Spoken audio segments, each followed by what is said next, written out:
Ẹ̀jẹ̀ mi ni ẹ kì í gbọ́, àkànbí ewé ayò, ewé tún méje, ìtún ló ní ọ̀tún ẹ̀ ṣe, ìfà ló ní kan fà ẹ̀ mọ́ra, àìbínú gbogbo àtàrẹ, gbogbo méjì ọkà bàbà, gbogbo mẹ́ta ọkà wáṣẹ́, orí ló túmọ̀ ẹ̀dùn, gbogbo ọ̀nà ní túmọ̀ ẹsẹ̀. Akọni ìmọ̀ tú ìmọ̀ ọjọ́, ìmọ̀ èmi ni wọn kì í dálẹ̀. Wọ́n bá lọ mẹ́lẹ́mọ́, wọ́n á fi jó ẹlẹ́mọ́. Akọni wọ́n bá lọ bèbèrè, wọ́n á fi jó ẹlòkò. Bọ́wọ́ wọn bá tẹ̀ mí, wọ́n á fi jó aláre. Àwọn mẹ́tẹ̀ẹ̀ta parapọ̀, wọ́n wá jọ ń pẹ́ mọ́, ẹ̀ẹ́mọ́ olóko jẹ. Wọ́n pa Akíntọ́lá, Akíntọ́lá ọmọ Ògún. Wọ́n pàdé Ìyọ̀dà, ọmọ Àtàlàbọ̀bà. Àkànbí wọ́n pàdé Ṣàtàdàdẹ, ọmọ ọba Ìjẹ̀bú Mèrè.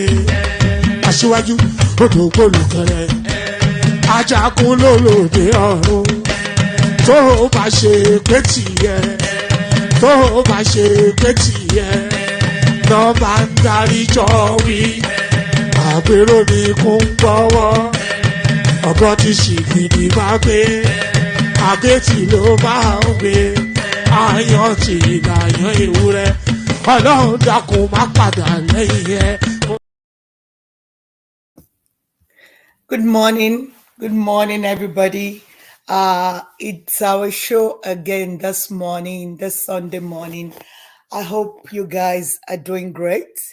My name is Dupsy Baby, and I'll come here every Sunday to discuss life issues with my G's. How are you? I hope all of you are doing great as I am doing this morning. So the first story that we are going to talk about this morning is about this Father Angelo that challenged all the prophets, prophetess, pastors in Nigeria that if they can heal somebody, that they can show the evidence of them healing a lame or a crippled person, then there'll be a handsome reward for that particular pastor. And if they can come out with somebody they have healed before, they are gonna reward them. And there's another guy in the States that made that challenge to all the pastors in the United States, but none has come out yet to come and say he or she has healed this particular crippled, blind, or lame person before. So if you can just relax, listen to the readout, that will play a video after the readout, then we'll start the discussion. Woman, you can go ahead. All right, thank you, Dupsy, and good day to you and to your listeners. So let's just get straight into it. It says for many years now, it's been a trending issue, a controversial one. The issue of faith/miracle healing by many African pastors. But in the past 1 or 2 weeks, the issue or debate has heightened following the visit of Miss Miracle, the famous blind Igbo girl, to evangelist Ebuka Obi's Zion ministry in Lagos. Ebuka Obi had made it look like he would have restored the girl's sight if only the girl had earnestly begged for it, like the biblical blind Bartimaeus. So instead of restoring the girl's sight, Ebuka Obi gave the girl 400,000 naira. If it wasn't for his puffing and huffing and the posturing as though he had the capacity to restore miracle sight, Ebuka Obi would have been praised rather than being heckled right, left, and center. In the wake of this saga, a clergy, Father Angelo Chidi, I won't attempt his last name, threw a challenge to any Nigerian that had been blind, lame, or deaf, but got healed after a pastor laid hands and prayed for him to step forward. Huge monetary reward was promised. So some other interested Nigerians contacted the father with a promise to increase the price. A week after, nobody came out. Not one person had received such healing, nor anyone knows anyone who had. Before his death, an American, James Randi, through a similar challenge where all faith healers and psychics around the world were challenged to produce evidence of such supernatural or demonstrate one. $1 million was at stake. Till date, none claimed it. Many Christians get irascible when these so-called miracle healers are questioned, and when people attempt to verify their claim of healing, they label anyone who does this antichrist. But knowledge is power. Those who doubt most of these claims and who seek proof do not do so to attack the church nor the power of God. They only aim to save society, save victims, and profess solutions to those faced with health challenges or impairments, and their efforts are yielding desired results. There are thousands of men of God who do not make such claims, but rather focus on salvation and the gospel of Christ. We reserve our respect for them. So it goes on and on, but let me play you this clip now that speaks to that space. Is it this one? Otherwise known as people with disability. Oh, it's not the other one with a guy that. Hi, Yeah, good this one. afternoon. My name is Chukwado Chukwu. I am a blind man. Hello. I hail from Ebonyi State, Nigeria. Actually, before I proceed in this video, I want to take out this moment to appreciate the priest, Reverend Father Angelo Chidi, for the great job which he had done so far in educating many Nigerians about their gullibility, about how much they had given chance to, stuff that was not supposed to be given attention in the first place. Yes, not that somebody is telling you that Chikwado is blind. I am a blind man. I lost my sight to blindness 16 years ago. I was 14-year-old when I went to bed in the night, waking up the next day to realize that my sight is gone.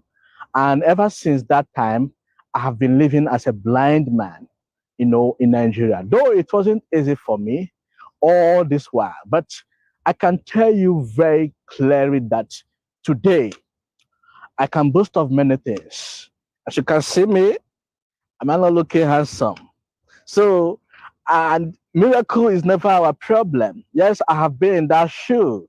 I was searching for miracles here and there, but at the end of the day, all I could get from those pastors and ministries was an abuse. I was abused, mentally abused, and all that. So, and I had to leave the church. So Father Angelo came out and challenged the world. If you have known or come across anybody, be it a man or woman, who was formerly blind but could see today due to one miracle or the other, that the person should come out. Honestly, I think I should even be in a better position to point at people who had received their sight before. I should even come out to say, yeah, I was of course blind, but now I could see. But it's never happened. This is not in any way to say that God is not there. God is there, but we are really taking God for granted. This is not to say that there's no miracle. God gives us miracle every day. Sleeping, waking up every day is a very big miracle, which for me remains a mystery, because you just imagine going to bed, waking up tomorrow, and get to see that you are alive. you are back to your feet to do those things you were doing yesterday. It's a very big miracle because you can't just simply explain how it all happened. That is miracle, something that is beyond human comprehension or explanation.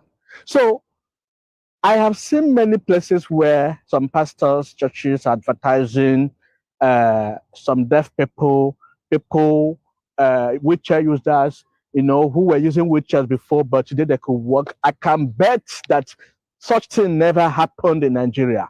If it had happened, social media at least would have brought to the attention of the priest, Reverend Father Angelo, about such person, but nothing happened, And to my surprise, I was seeing a woman on my wall by name Florence Objageli, Objageli Nwabweze, who was attacking me and the Reverend Angelo, calling us all sorts of names that were antichrist and all that.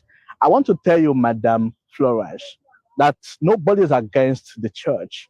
I think Father Angelo was so determined to advocate, also to liberate us, especially us who are even more vulnerable from all this mental, uh, uh, uh, Holianism that we are suffering, that were brought to us by Europeans. So I want to use this great opportunity to thank you, dear Father, for the great job which you have been doing all along. And I can tell the world that I am one of the Nigerian blind citizens. And I am happy to be a blind. You can see my footstep. I can walk very well. I do not care about obstacles. This device here is called. Okay, I think there's a problem with the audio there. We can actually stop it. It's fine.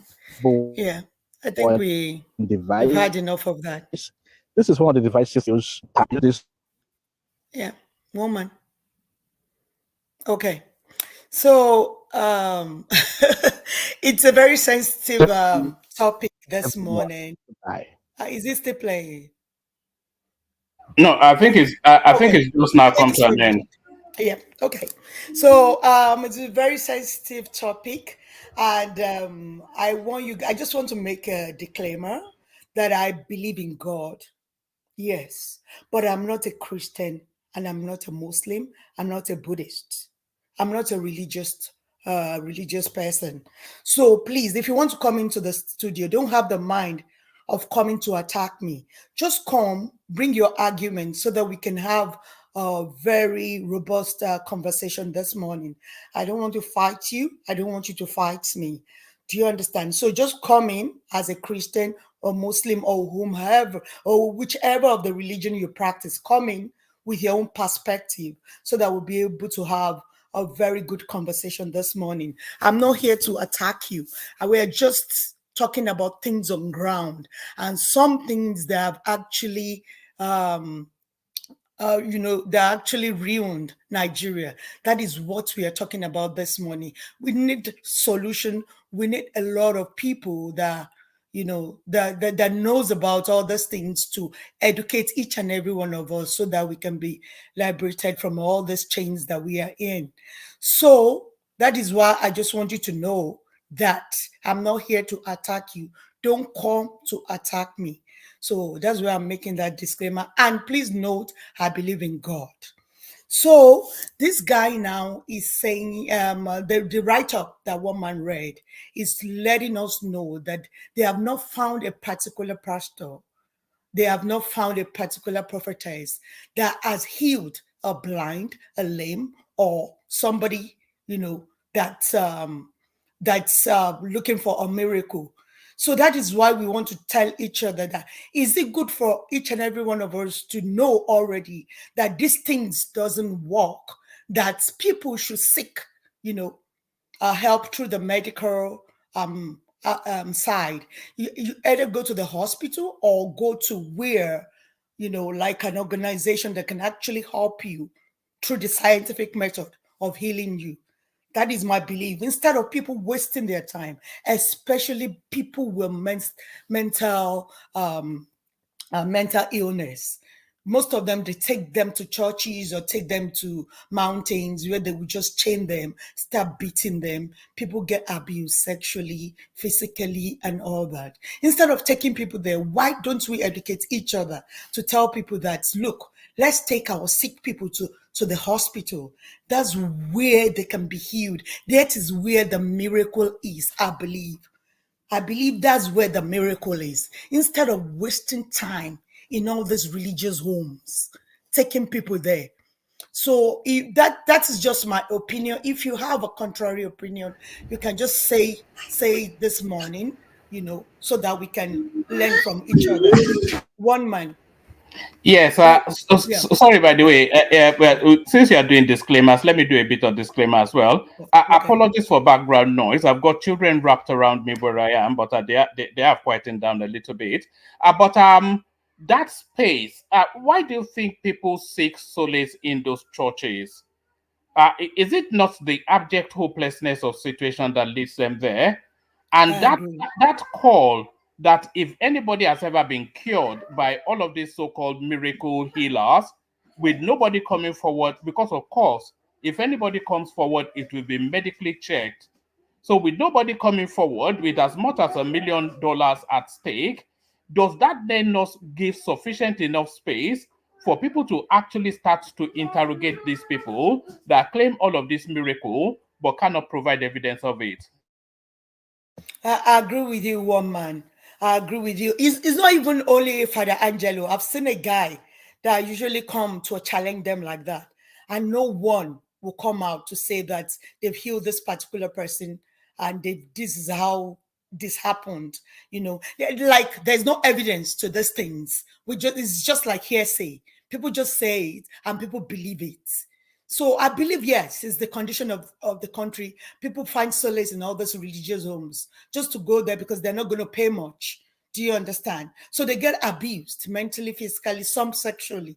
Do you understand? So that is why I think we have to make sure we speak louder enough so that we can educate people that go to the hospital or go to some organizations that help people that will take them to the hospital. Because of the way people are financially in our country, they tend to go towards the religious homes for healings. Maybe they don't have enough money that the hospital will bill them. So, but there's some organizations that are doing that they are going to help you, take you to the hospital and make sure you get the appropriate treatment that you want. And especially the mentally disabled people, I think it's even very bad to take them to all these religious homes because they get abused so much. So that's what I believe, woman. You can go ahead, and I think we have somebody to in the Yes, I think Dewale is here with us. Okay. One man, you can go ahead. Yeah, sorry, do you want me to introduce another topic or do you want to invite Dewale to... I want to invite Dewale. Yeah, we can stay on the topic. Dewale on mute. So Pastor, Deborah Akwademilenyese and all of that. I was actually hearing Dupsy, in the comment section. I was trying to do the voice over so that I didn't get a very good introduction this morning. I think this is the first time I'm going to join the show early. I usually join the show, but sometimes I may not have the time to be in the studio. Doing a good job, man. Thank you so much, Dewale.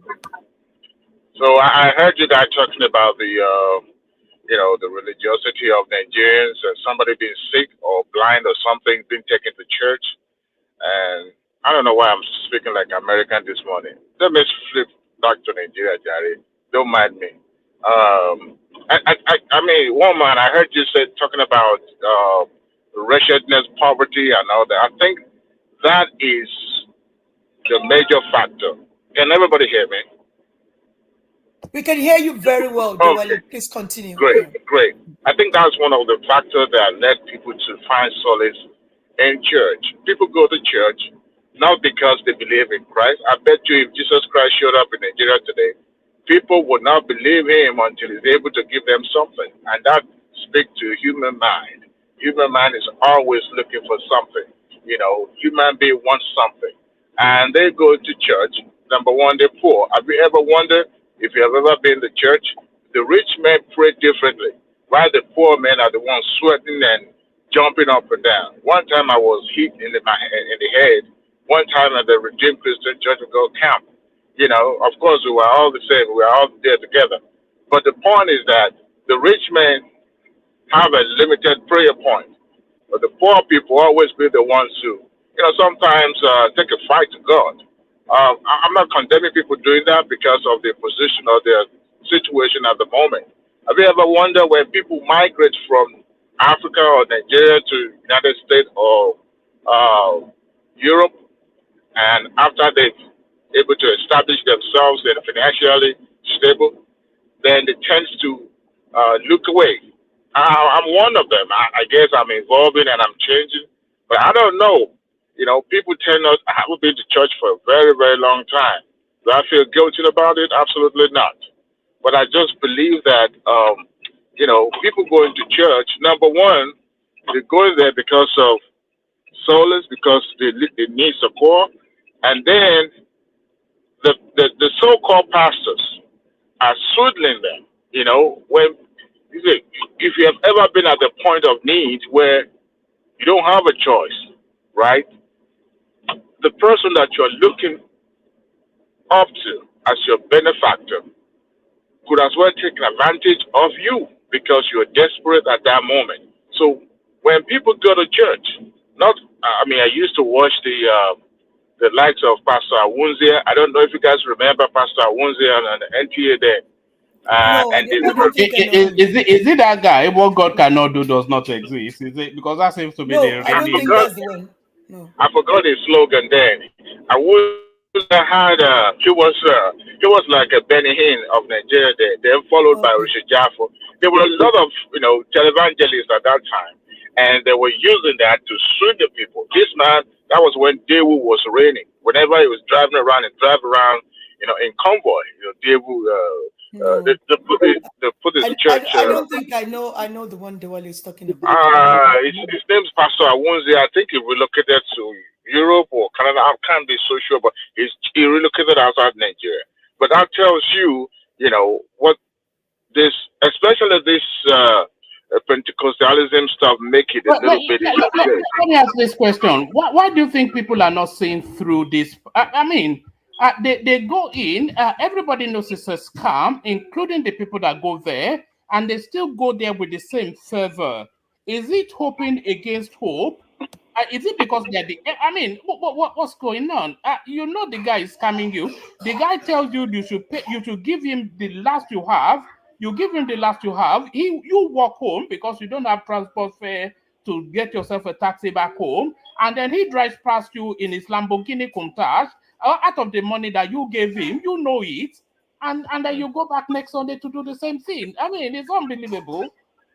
Yeah, it's more like hypnotizing the patron. But I believe that they know, but the fear of losing what they believe in is the greatest fear that they have. When something that is the only thing that you're looking up to, and if that is taken away from you, or you no longer believe in that, then there is hopelessness in their life. Then they don't have money to take themselves to hospital for treatment. And even if they do take themselves to hospital, the hospital is more or less like arbitrary when they killed Ram these days, because even a doctor diagnoses you, is trying to swindle you as well, prescribing a medication for typhoid instead of malaria. So you see, and sometimes they might even have a terminal disease, and they've just, given some more or less like a first aid. So they know, not that they don't know, but it's just that they don't want to lose that hope, because that is their last hope. They're poor, they're wretched. Until you take yourself out of that box and you're looking at it from outside.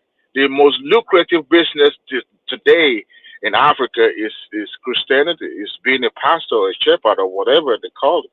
And as long as you have the ability to be able to convince people, to talk to people, some people are good when it comes to talking. And sometimes deep down you can tell this is pure psychological. They try to whip up sentiment, hit you where it's really really, really matters, and it speaks to your mind, it speaks to your problem, and you have no choice that to put your hand in your pocket and start spending.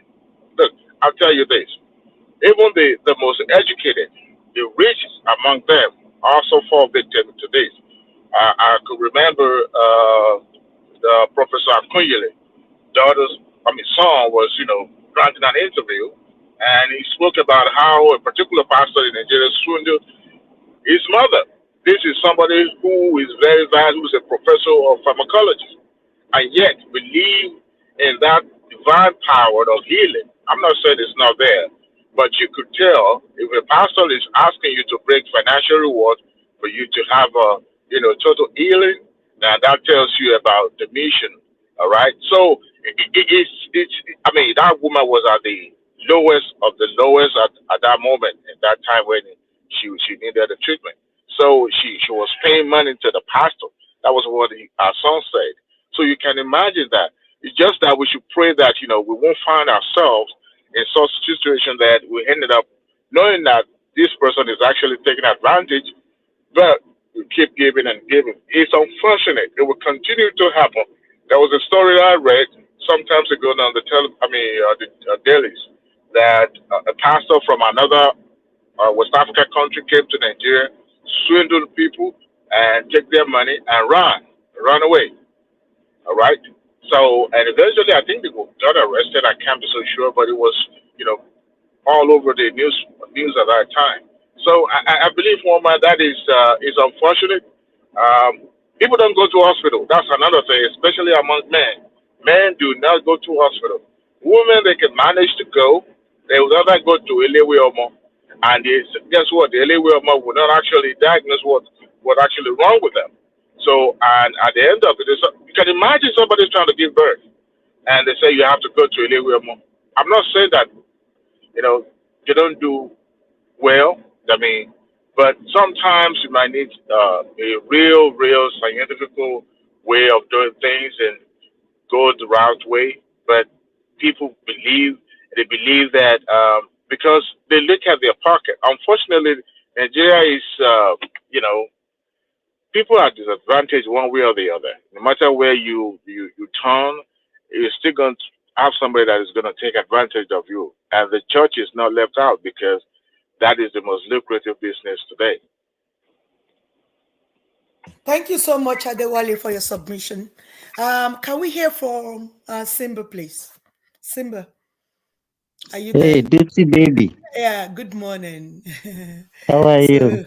I'm good, and you? Woman, good evening. Oh, we are in the evening here. So good evening to you, Simba. How are you? I'm good. Yeah, this is a very interesting. Yeah, this is a very interesting topic. But I want to differ a little from what people have been discussing. I don't think this thing has anything to do with religion. I think it's a mentality and it's commoner among the blacks. I don't know what is wrong with our DNA. If you go to our space, you discover that it's not only in Christianity that this thing is happening. It happens across all religion, and it's not a religion thing. I think it's the way we take spirituality. If you go to our space, you discover that all those traditional people also, people go to them for help, to look for one miracle or the other. So it's not a religious thing, because if you look at the two common religions, both Islam and the Christianity, where those religions come from, people don't do that. I've never seen anywhere in Saudi Arabia where some people will go to one imam or to go and seek spiritual help. If they are sick, they go to hospital. They have the best of facilities that people goes to. The same thing if you go to Europe, where Christianity emanated from. You can't see all this kind of useless things that is happening in our space. So to me, it's not religious. People just use religion to swindle people. So it has nothing to do with those religions. They just use that opportunity, that advantage that they have over people to swindle them. So I think is a black thing.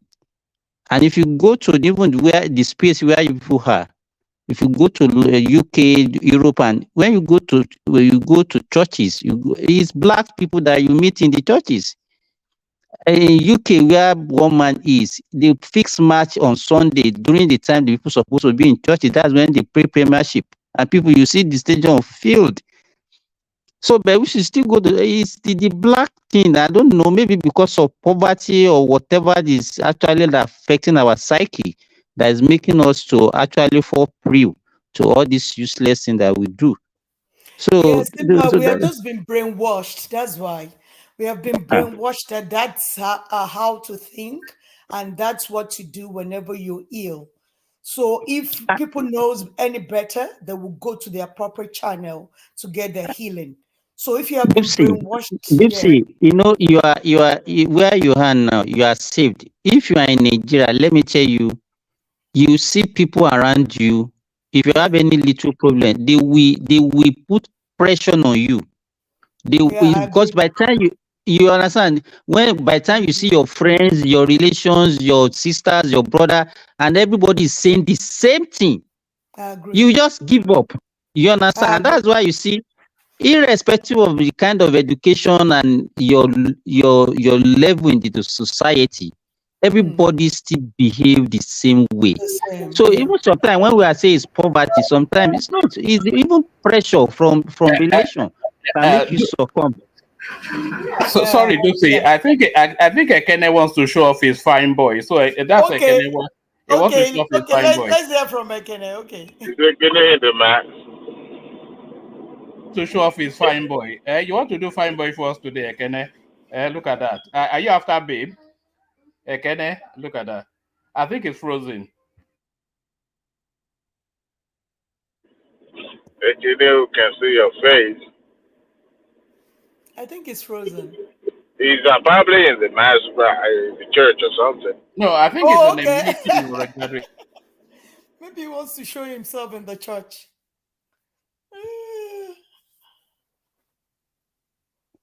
Okay, maybe Simba can go ahead.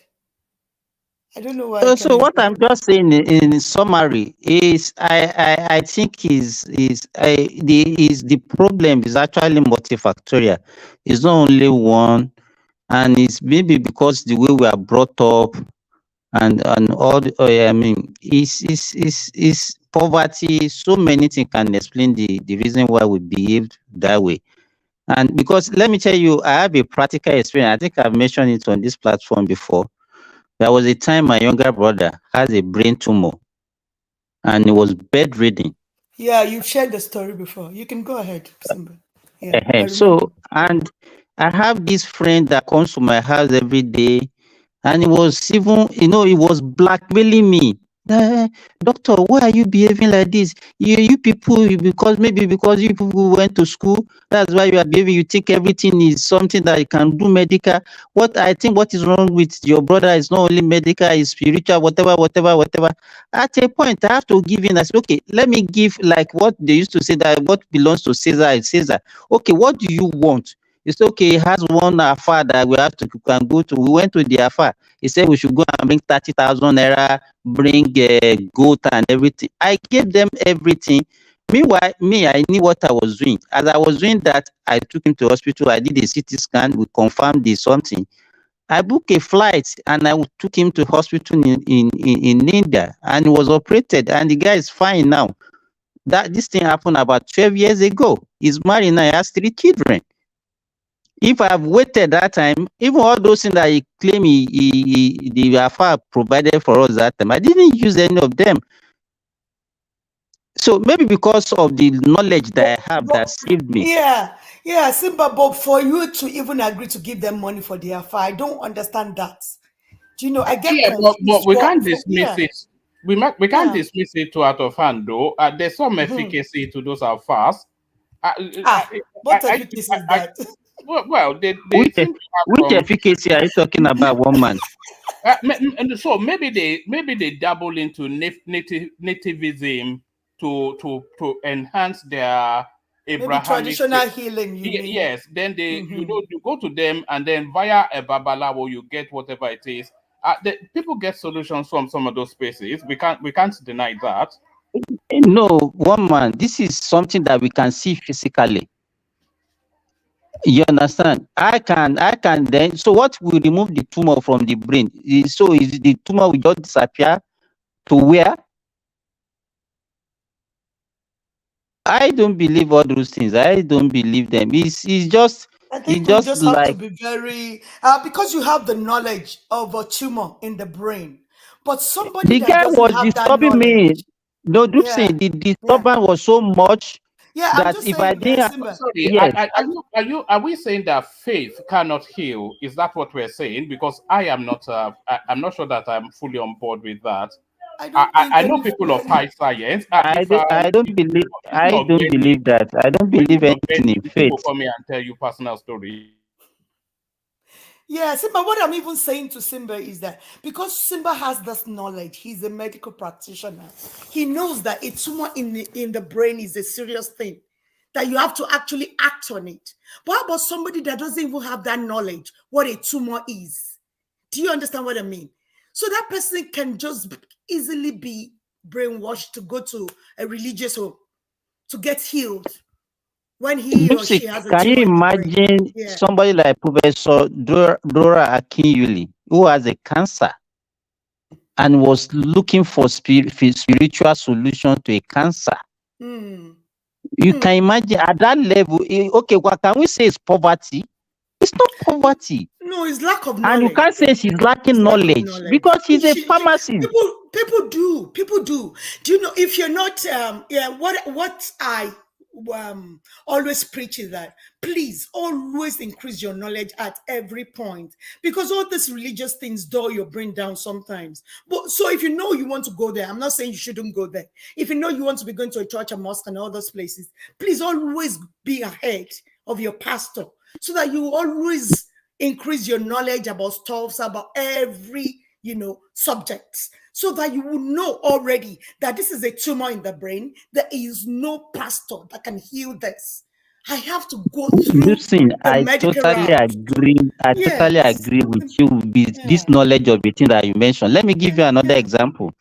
I was a junior doctor in a hospital in Ijebu, in Nigeria. That was in maybe around 1999, 2000.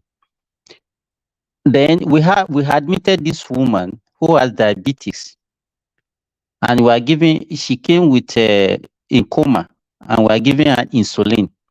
You know insulin, Duse? I do for diabetes, yeah, I do. For diabetes. So then initially this woman was responding. At a time she stopped responding and the sugar was going up. So the insulin was no longer controlling the sugar. We increased the dosage. This woman was not responding. My oga came to the ward round one day and told me that, okay, we should discharge the woman, that the woman should go home and use alternative medicine. She would die. That means he has exceeded his knowledge. He doesn't know what to do, and he gave up to this. I told the woman, I said no, because before I joined that hospital, I already worked in a teaching hospital. So I told the woman, I said no, it's like you are reacting to this insulin. This insulin is not good for your body. We have to get another one. So I went to UCH Ibadan as a young doctor. I got Humulin. This is a recombinant DNA insulin. It's not. It is a genetically yes. And we started this Humulin. Within 48 hours, the blood sugar of this woman crashed, and this woman became conscious. This is somebody that they will have wasted her life in the name of saying maybe it wasn't natural, that there are some people responsible for the illness, that they should go and be using agbo or using spirituality. And Simba, do you know the worst part? That agbo and diabetes doesn't go together most times, because sometimes it might drop. There might be hypo. I don't even have anything against agbo, but what they are, what it might even drop their blood sugar so low. What my guy was, what my chief medical officer was even suggesting that time was that it's like there are some people behind it. You understand? If you say Agbo, you still believe that you have to take something. That it's like they have to go and appease some things or that spiritual. You understand? That was what he was suggesting. You understand? So after, you know what this woman did for me? She bought a bag of rice and brought it to my quarters. That time I was staying inside the hospital. Simple thing. So when human beings exceed their knowledge, they give up. And they will give everything to spirituality. And that is where some other knowledge is starting from. I agree with you. It makes us to be so lazy in our country. Exactly. People are so lazy to think. Yeah, we give up very easily. Let us look at it from a different angle. See, it is one thing to go to the hospital. It is one thing to get the treatment. You agree with me that when it comes to diagnosing ailment in Nigeria, it's crap. It's a joke.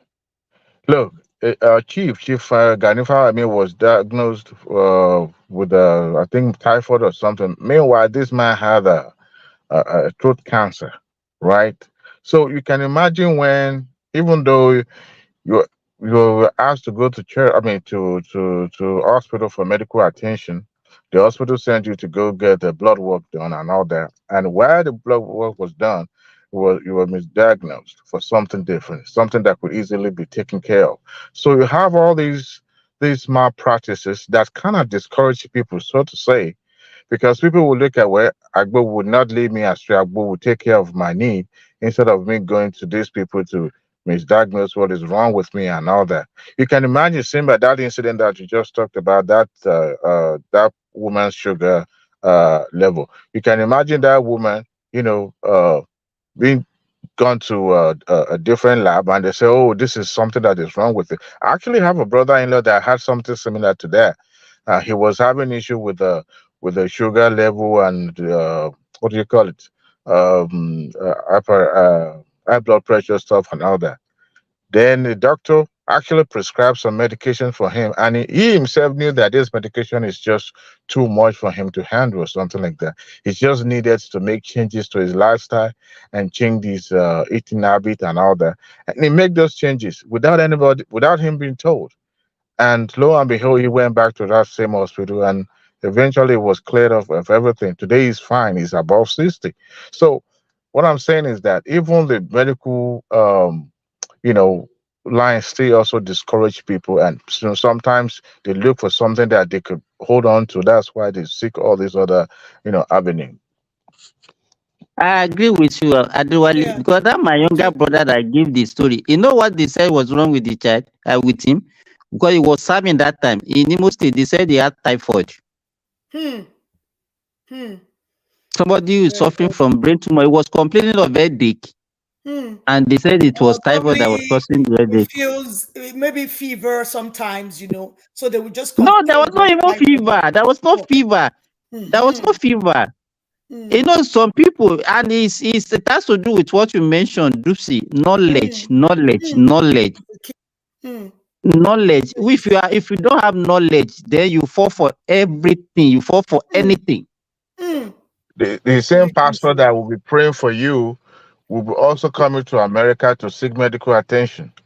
A popular pastor in Nigeria.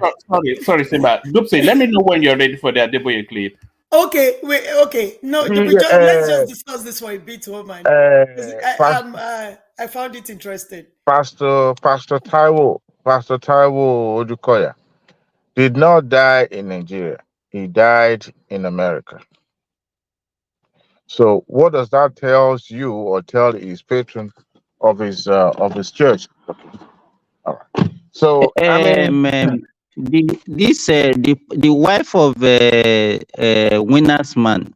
What is the name of this one? Oyedepo, yeah. When she was sick, she flew abroad for care. Meanwhile, you see members of the congregation that will be coming to church to come and seek for spiritual or miracles.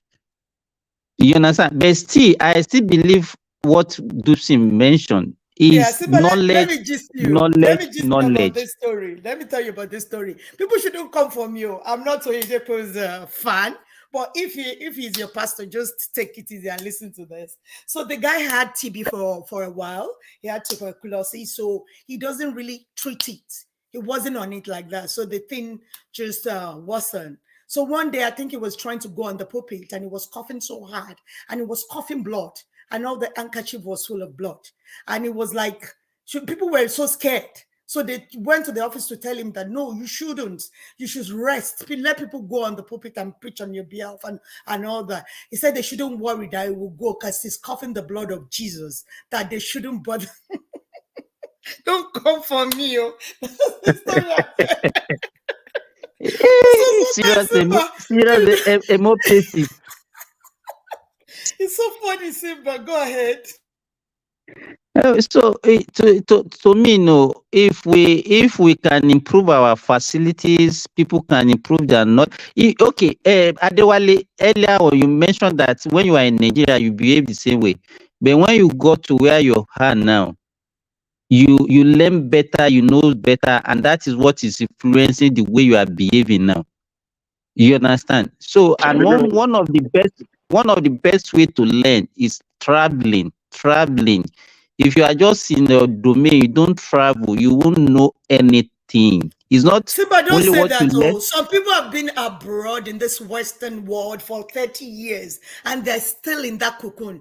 They still send money back home for that, for all these Olusho and all those people to give them holy water They and still send it to them to use abroad now. Exactly. Yes, They export it. Don't say They that. still export those things. Exactly. Yes. You have I to be agree with you. open-minded. You have to be open-minded. Is it not in the same America that Suleiman came to America and they were looking for alert, miracle alert?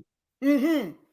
So don't say that you have to travel. No, if you don't want to unlearn and relearn in this life that we are in now, you're going to make a lot of mistakes. And I wonder how people say they serve God without knowledge, because even inside the holy book, they wrote Bagada that God is knowledge. So there is no way, Simba, that anybody will know God without having knowledge.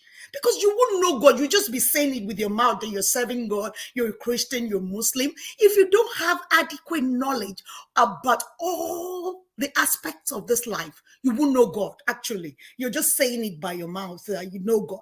So you continually make mistakes. So the brain that God has given you, you're not using it. You're expecting somebody that God has given that kind of brain to dictate to your life.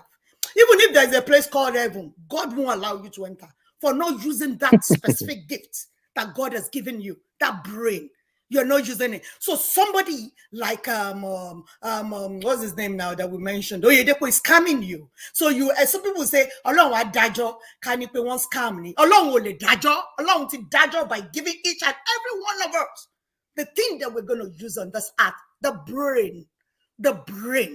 That is what you're supposed to use along with dajo kokon. So if you don't use Do that you not brain, think you're being a bit harsh, Dupsy? Are you not being a bit harsh? No, I'm not. Okay, let me not talk again. No, you can talk, but because you are looking at it from your level of function. You are a highly educated, a very intelligent, a globally traveled kind of a person. So you are looking at it from that perspective. I look at it from the perspective of somebody with an average education, caught in the mires of the Nigerian situation, completely weighed upon by all manners of things, and there is this pastor offering him a pathway through. I agree with you, woman. And that is why I say we have to have the ability to learn and unlearn and relearn. Don't close your mind like a dumb person. Be open-minded. Seek for knowledge so that the things that be instilled in you that are not right, you'll be able to bring it out and bring new things inside your brain. So don't close your mind, because they said this is this, this is this. A book written by a colonial master, you attach yourself to that and you want to die because of that. That's been dumb. You have to be able to have that open mind. Even if you're in Nigeria, seek for knowledge. Always listen to something that's new. Accept it, check it out, critically examine it so that you will know if this is right or not. So don't close your mind. Most of our parents even made mistakes. That is why Nigeria is like that. You should know. Most of them make mistakes. But it's not a Nigerian thing now. It's not only a Nigerian No, thing. I agree totally.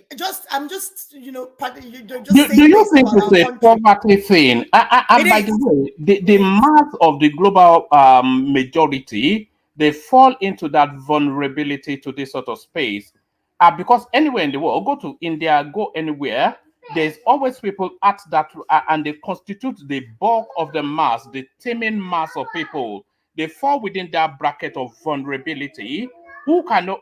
They are at their wit end. They are at the capacity of where their wit can take them, and then they're looking for some sort of a celestial escape, some sort of a supernatural happening within their life, that sort of a Suleiman miracle alert. So, and that is where the vulnerability is. So now, a lot of us are equipped to exploit that vulnerability, but we're not inclined in that way. But anybody inclined in that way, like the Suleimans, the Oyedepos, etc., those people, they're just easy pickings. Yeah, and I want to say too, we should always encourage each other to have the critical mind. People are mentally lazy, woman. That is why it's like Well, that all over. People are let's mentally see. lazy. They don't want to think things. Okay, go ahead. Go ahead. Tell me which business in Nigeria bring you more profit and you don't pay taxes. Which business? Apart from politics. Religious, yeah, Apart religious from politics. business. Apart from Religious. politics. So, Yeah. so religion is a business that is very lucrative because you're not obligated to pay government back. As a matter of fact, you're supposed to be taking from the government, taking from the people, and you're also taking from the government if this is possible. All right. Yesterday, somebody invited me to a place. It's a church actually, but owned by the white people, and then they invited me to come over to pick up a turkey. I've never done that. All my years in America, I've never done that. But he insisted because we work together. And I said, okay, I have people that I know that I will be in need of this at this time. So I said, you know what, let me just go over there. So in the morning, I didn't pay attention and my phone was blowing up and all that. So I went down there. And what I noticed, the first thing was that this church was actually run by the white people. All right. They're not that rich. They're actually in one of those stores. And in my head, I was like, okay, I would like to see how many Nigerian churches going to do this towards the Thanksgiving or Christmas time here in America. In Nigeria, I have never seen. Maybe they do that now. I don't know. If churches in Nigeria give their patron, things or food towards Christmas celebration and all that, I have never seen. But this is a church that actually, not like a mega church or big time church. This is like a church in one of those local store, right? But they deem it fit to not just give it to the member of the churches, but people that generally interested, and that is the way to win soul. If that is what you want to do, if that's what you set out to do. You feed people, and then you can now listen to the message you are bringing forth. But you see, the kind of churches we have in Africa and Nigeria, because if you look at it, Nigeria lead the pack when it comes to this strengthening business stuff. The social responsibility is zero. They don't even know if they have anything called social responsibility. They don't care. I've attended a church in Nigeria where after service, everybody just drive their car.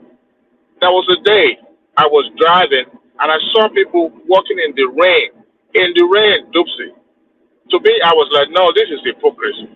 How can? And that day, I vowed that every time I leave this church, at least one or two people, I would drop them off at the nearest bus stop.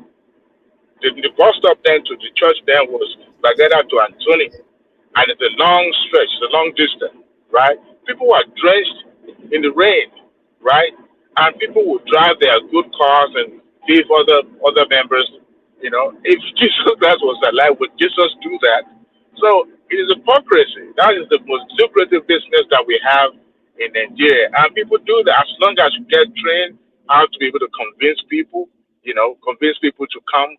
And I mean, look at what happened sometimes ago about the Winter Chapel's pastor that went to the media, went public about being fired from the job, and people were condemning that he signed up, knew what he signed up for in the beginning.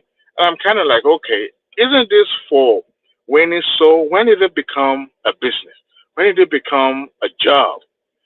When I was growing up, I grew up in Anglican.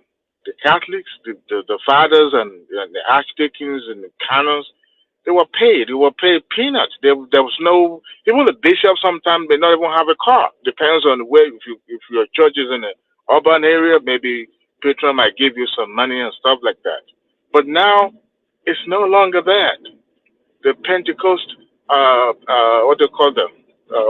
Pentecostal churches have bastardized everything. Even in the regular older church like Anglican and Catholic, they're also copying them now because they realize, look, they were being left behind. They needed to start making money just like these folks too.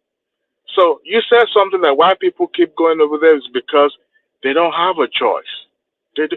I won't lie to you. Some of these folks call pastors also using juju. They will bury stuff in their churches, and I don't believe in juju, Adewale. I don't believe look, in juju. it's real. You see, it is real. Just like somebody who is doing Awure or who is doing Kowole, all these people they do all these things. They put stuff in their mouth to talk to people. I mean, how could you convince somebody who is you expect to be knowledgeable, educated, and yet still deem it fit to go empty his account and give it to a pastor for what? For what? And when you don't come to church, Adewale, this thing is just like a syndicate. They have marketing department. You understand? People that they send out, they look for. When you come to that, they pretend as if they can see through you. They know what you eat yesterday. They know your problem. It's because they have people that are close to you that are giving them information. So the problem I see, I can't blame the pastor. It's the people that are actually vulnerable to them that I can blame. And I don't want us to also focus on pastors alone. It happens across all religion and so it's not only peculiar it's only that the one in Christianity is so obvious and is common than other it's even in Islam we have imam, we have afars that are doing the same thing, that are swindling people.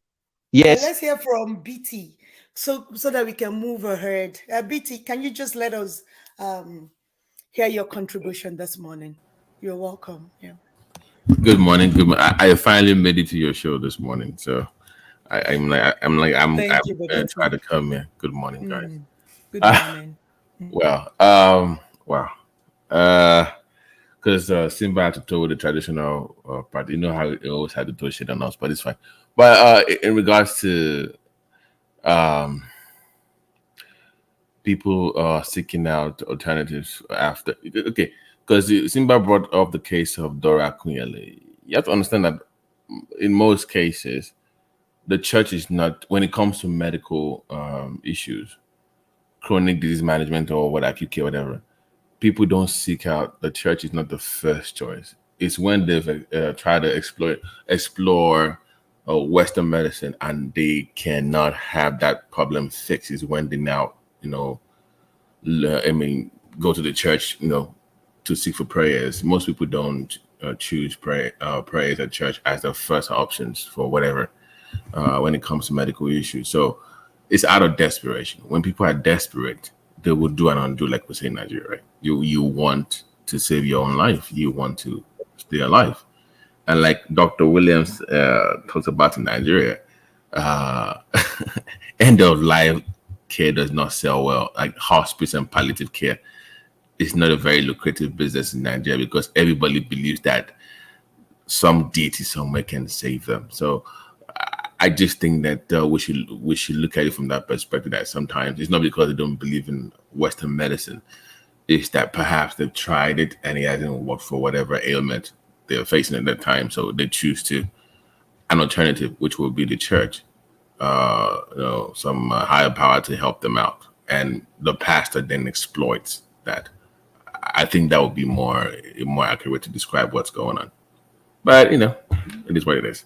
But I made it to your show. That's the whole point. Thank you, Baba T. Thanks so much for coming. Just hang on there. Let's hear from August Cyrus. August Cyrus, are you there? Okay. Hello. Good morning, everybody. Yeah. Are you all hearing me? Yeah, we can hear you loud and clear. Okay, that's good. Yeah. Good morning, everybody. Happy Sunday. Good morning to you. In regards to these pastors, we have to really break this thing down so people can really see what's going on. All of these pastors, you have to have the right mindset when you're analyzing them. These pastors are politicians, pure politicians, just in Sunday garments. They either belong to the PDP or they belong to APC. And if you mess with them, everything from their attitude to their methodology to what they do when you mess with them is no different from a politician.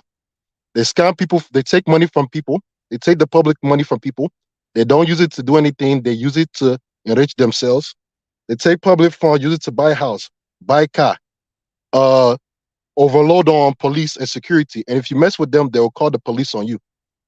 There is no difference between them and your average politician. If you see any difference with them, or you say, oh, they're this, that, you have missed the whole point. Just today now, I don't know if one man, if he's here, if you all know about Matthias Ezako. Matthias Ezako was exposing a lot of these bad pastors, bad reverend fathers and everything. Do you know, especially the Ebuka Obi that we're talking about now. You know, I just saw a video. I think I've seen that Matthias video before. I think I know him. Yeah. Okay. I know. Yeah, it's a video that came out. It haven't even reached 8 hours ago. It happened this Sunday morning in Nigeria. These pastors, they called the police, they called everything. They went to Matthias' church because he's doing his own traditional church now. Went there, beat up so many people, kidnapped the guy, shot somebody there, injured so many people. This one happened this morning. It's on Matthias' video page. I don't know if one man can play some of the video for everybody to see. It was terrible. There's absolutely no difference between these pastors and everything and the average politician. And then in Nigeria now, we're not, as African people and Nigerian people, we're not very we're very ignorant of many things. So once they see somebody on TV getting healed, and they look around, they hear some from people they know, or their parents who go to the same church and believe them. They too, the children who don't know any better, they'll follow ahead and believe. But we don't check anything, we don't analyze, we just go along with the whole thing. So we still have to blame the people as well. Because if you see this thing and the thing is not working, and the guy is just like, he's saying he's healing people, and you don't know anybody that he has healed, why would you keep on going on the thing?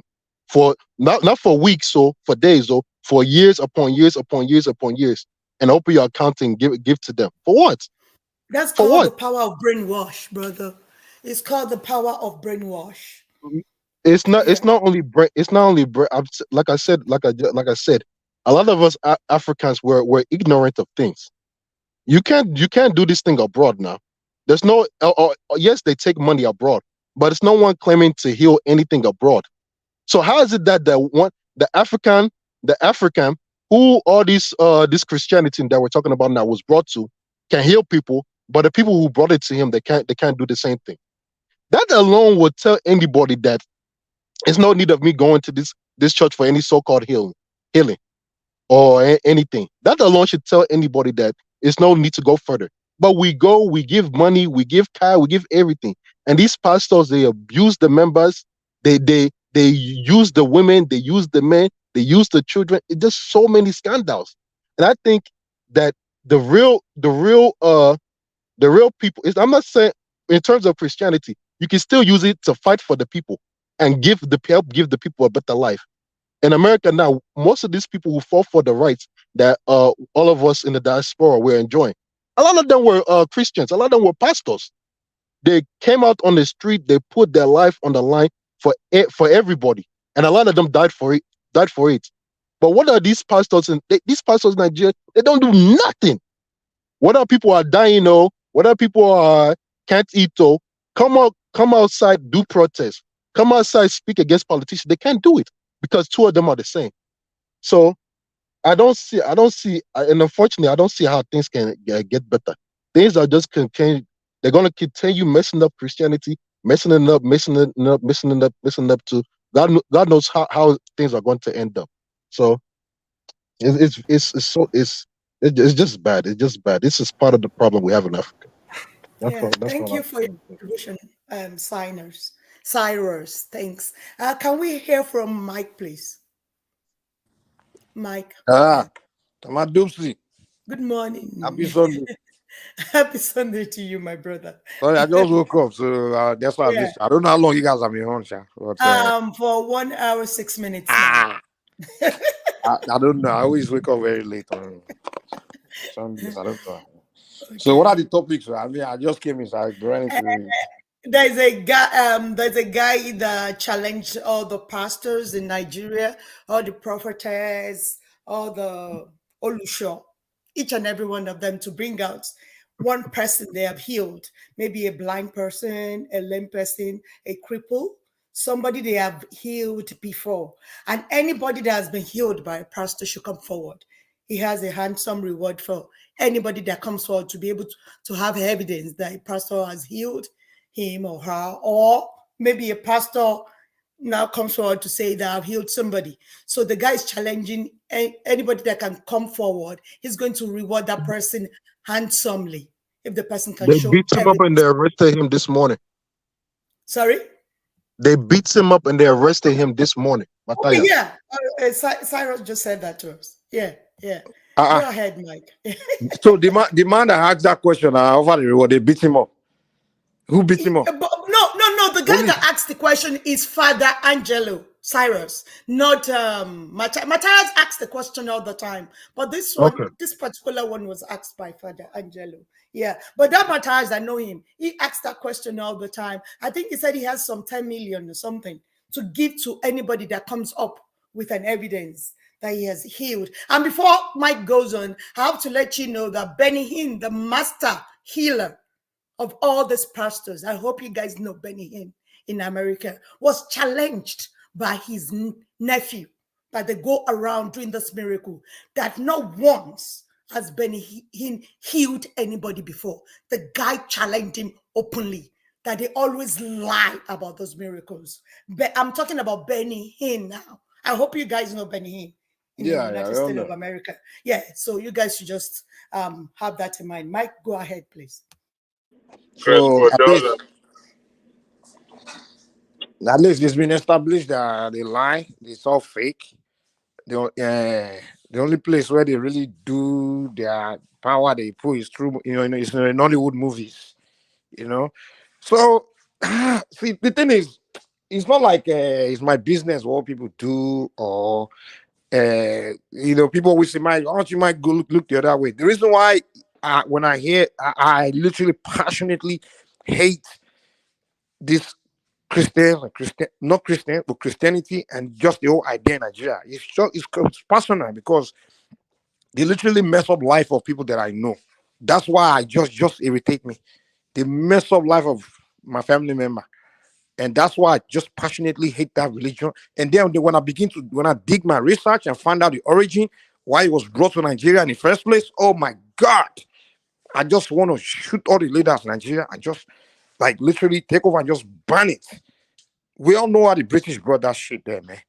We know why, They literally brought it there to destroy us. They know what they were doing. There's no way the British man will know the way to heaven and give it to the black man. They're telling you that Christianity is the only way to heaven.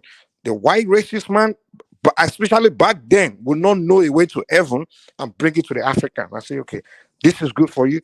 This is the way to heaven. So it's a scam. And those that are participating, they are helping to promote it and push it. They are only in it. Those are the pastors, right? The evangelists, they're only in it for the money. That's the only reason. They never rejected it when the British brought it. The British brought it. They partnered with the British. British told them, "You listen. We need to spread this religion here, and this is what it's in for you. You will make money. This religion is about it's about making money. Just join us. Help us spread it to your people. Do propaganda movie to push it. Claim that if you say the name of Jesus, anything can fly. You can kill this and demonize your own indigenous this thing and claim that your Jesus name is more powerful. You can use it to conquer it. And they use Nollywood movies to brainwash us as children growing up in Nigeria to believe that the mightiest is Jesus and Christianity. Brainwashing, that's what they did. They used brainwashing to convert us to Christians. And they did it to my family members, where my grandfather made a mistake sending his children to Western schools and he spent time teaching them about their traditional stuff. So by the time he died, they didn't really understand it. And they were exposed to all these pastors, and the pastors told them to go and throw away their deities. And they suffer. Your name is Michael, right? And your name is Michael. My name is what? My father was a Christian. He's the one that named me now. I didn't name myself. I didn't name myself. Why did you ask me if I want my boyfriend? Why did you ask this guy, dude, you this your long essay you are giving on Christianity. I don't even I don't say you want him here now. Why did you ask me if I want my boyfriend? Rational mind, there's no need to be emotional. If you want to debate the Christianity with me, I'll just make you look stupid. Emotional, we can debate now. I'm telling you. What are you upset about? Word, Mike? You know the origin of that word?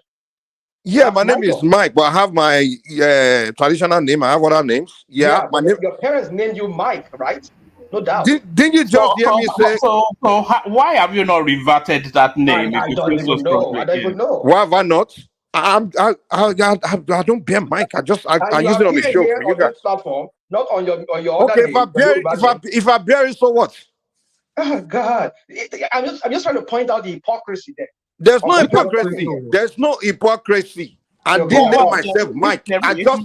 If you are claiming you're an ardent nativist under the name Mike, there's an inherent contradiction there. Do you want me to tell you my name? When I pray to my God, they don't know me as Mike. Deities don't know me as Mike. I only bear Mike for the purpose. You carry yourself here. My name is. Let me tell you my name. Do you want me to tell you my name? My name is. Do you want me to tell you my name? Can you mute my mind? I want to hear Rational Mind. I have my floor. I don't want to hear this. No, I'm listening to you. Rational Mind, leave Mike alone now. I understand when people are hypocrites. That is his own belief. That is his own opinion. Let him have it. You can't change people. We know people have opinions, but we challenge opinions here, right? Can I have my floor, please? Can you just shut these ignorant idiots, please? Can I have my floor? What did you say? I will answer your question. Just shut the fuck up. I will answer your question. If you want to interject, please, second. Don't be talking over me. You can't be using that kind of language. Then you two shut the fuck up. Now let me talk. You don't want me to use the bad language. No. Woman, no, you need to step in. This is wrong. You can't do that here. Then get lost, then. I told you to let me talk. I have my floor. You keep running on your mouth. Mike, you are really rude. You're Rational Mind. You shut the fuck up. You don't want me to be rude to you. Then let me have my floor. If you don't want somebody to tell you the truth, you are very, very rude. It's not just now. You've been doing it, and it is wrong. Well, if you don't want me to rude to you, then respect yourself. Respect. It's not only you that have a bad mouth. What's not my Yeah, show your bad mouth. I won't be good now. Here we are. I'm condemning him. Dewale, can you shut the hell up and let me continue? No. This is what you're not going to do. You're not going to use that language anymore. If you don't want me to root to you, then if I tell you to let me have my floor, let me have my floor. You have been known to overstep your boundary by using this kind of language on people. You don't know. Well, if you don't want me to insult you, then respect my time. No. You've already insulted me. You say I should shut the hell up, right? And now, because I keep telling you, let me have my floor. You won't shut up. And I have to tell you to shut up now. Well, this is not my show, but it's unfortunate. Guys, Joe, Joe, please. Mike is known for that. He's known for that. You're not the only person with the Joe, please. Let Dupsy, she's the host of the show, please. I was shyly on his side, but he started telling everybody to shut the hell up. Diwali, please. No, you are siding with your rational. Mike, now. Mike, please. You know, Spinach Joe is Dupsy show. This is not the after. Let's just respect the host of the show. You're not stepping now. Just see a woman did not step in. Because you want me to deal with you now? That's fine. Guys, relax. Let her just moderate the platform. Let's stick up to the topic. Thank you, Baba T. All right, Let Mike go ahead, please. Thank you, Jerry. My grandfather made mistake sending his children to Western school. You know all these school, missionary schools now. They were the first schools in Nigeria, you know. So when our parents are sending their children there, they brainwash them, convert them to Christianity, and tell them that all their parents are worshiping is the devil. They will tell them that issue is Satan. So that's what happened to my father. So my grandfather sent him to this school to go and get Western education. So he came home, got brainwashed. So my grandfather wasn't even know what his kid was learning in school. So my father was going to school learning what his father was worshiping as own was satanic. Jesus is the way. So my father, by the time my grandfather died, my father was supposed to be the one taking care of the deities, right? With the rest of his siblings and the extended family. So pastors now told him that he should go and take his wishes and go and throw them away. So, by the way, that's how my name Mike came, because my father converted to Christianity. And when I was Mike, born, can I interject you? We entered after this statement. So my father became Christian. So when he gave birth to me, he's the one that gave me Christian name named Mike. So I don't know how I'm a hypocrite being Mike. I didn't name myself Mike. Is when but you're an adult now, Mike. I just told you, one man, if I come here and start bearing, my name is Ifa Muriwa. That's my name. I bear Mike just for the internet sake, just for you guys to be able to pronounce an easy thing. That's it. But it doesn't mean name means absolutely nothing. It doesn't get in the way of my practice or anything. It's just simple name you bear. I find it is a cool name. Mike is a cool name. I kept it. I've been bearing all my life. Most people know me, so because people have known me as Mike. So I can't just wake up one day and say, hey, my friend, Jide, I'm no longer Michael. So I bear it just for the sake of, but my traditional people, my old people don't know me as Mike. For convenience. For convenience. Thank you for convenience, exactly. If I come here and I just prefer it, for most people I interact with in the world don't know nothing about my tradition, don't practice my tradition. So what's the point of so okay, anyway. Mike, can I ask you a question? Yeah. Okay. Can I go ahead? Go ahead now, I can hear you. Okay, so you said your father was asked by his maybe his teachers or whatever when he went to missionary school to go and throw the deities away. No, not the school. When he became adult, his pastors. Okay. Whether pastor. Now, this thing that we are talking about is not only limited to Christianity. Even the traditionally, they scam people in the name of providing solutions to their problem. Do you believe that? It depends who that traditional person is. No. It's not. Let me explain why. Then even the deity that you said the pastor asked your father, if they are really deity that have power, could that happen? Could it happen? Yes. Okay. Can your father just why could it not happen? You have free will. Why could it not happen?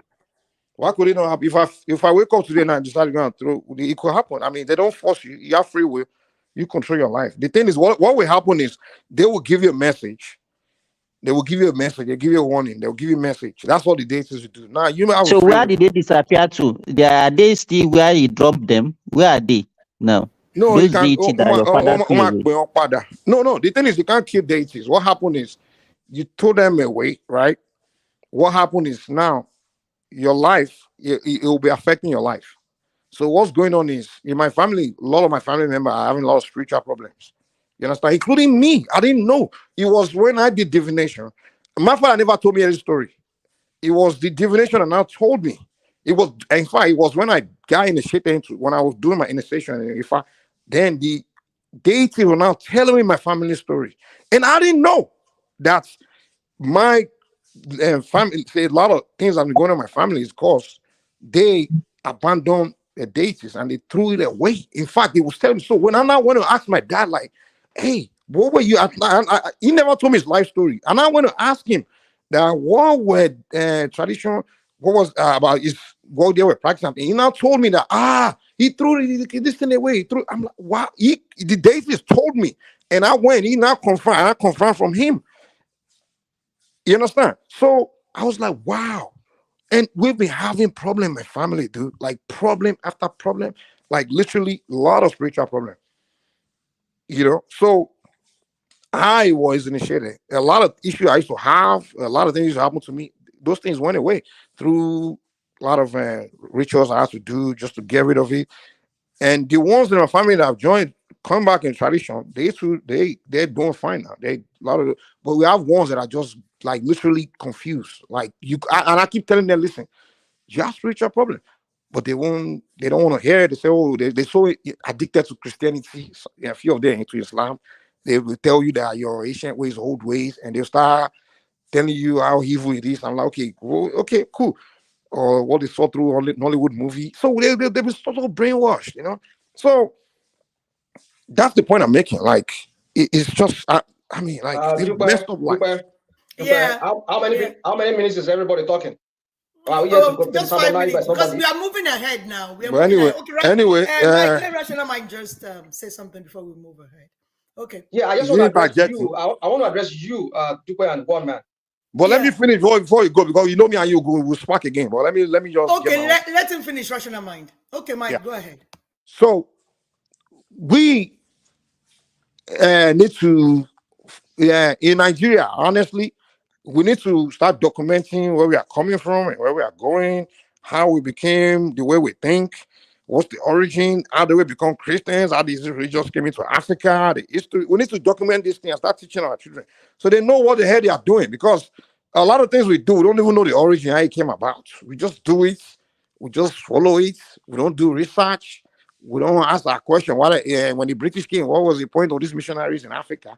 We don't know, because obviously what I found out was that when the British came, our deities were disturbing them, and they needed to get it out of the way. So they had to use some strategy to convert people and brainwash people. So that way, when they convert them, they cannot utilize those people, use them to penetrate the continent, to come into the land and do whatever. So it's a game they play. It's a tactic, So when I discovered that, I'm like, wow, how come my people fall for this, So we need to do our research and find out what this is. Because obviously, beside even what I'm saying, the spiritual part, look at the destruction the pastors are doing in Nigeria, in Africa.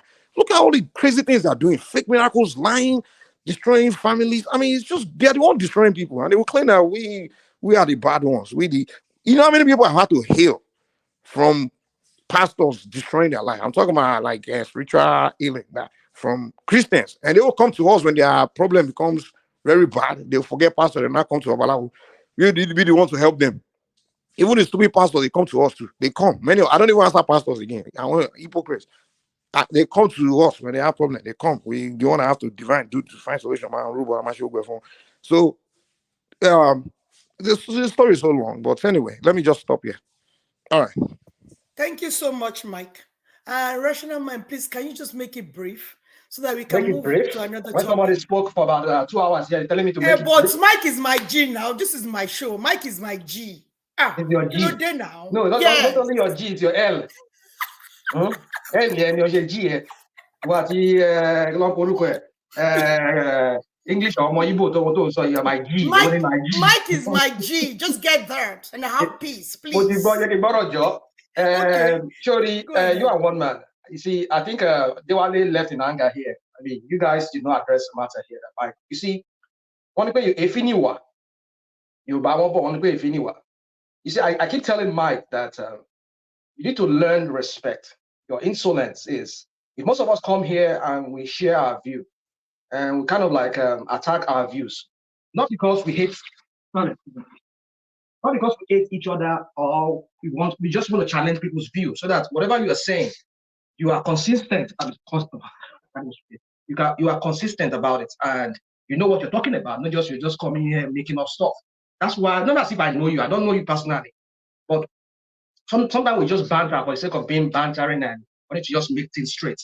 But when you take it like to the extreme of wanting to attack people, I mean, there are other choice of word you can use. You show that, oh, I don't want you talking to me, I don't want you interjecting me. Then you have to stoop down low to refer to people as idiots and calling them names. I mean, it shows how rude this guy.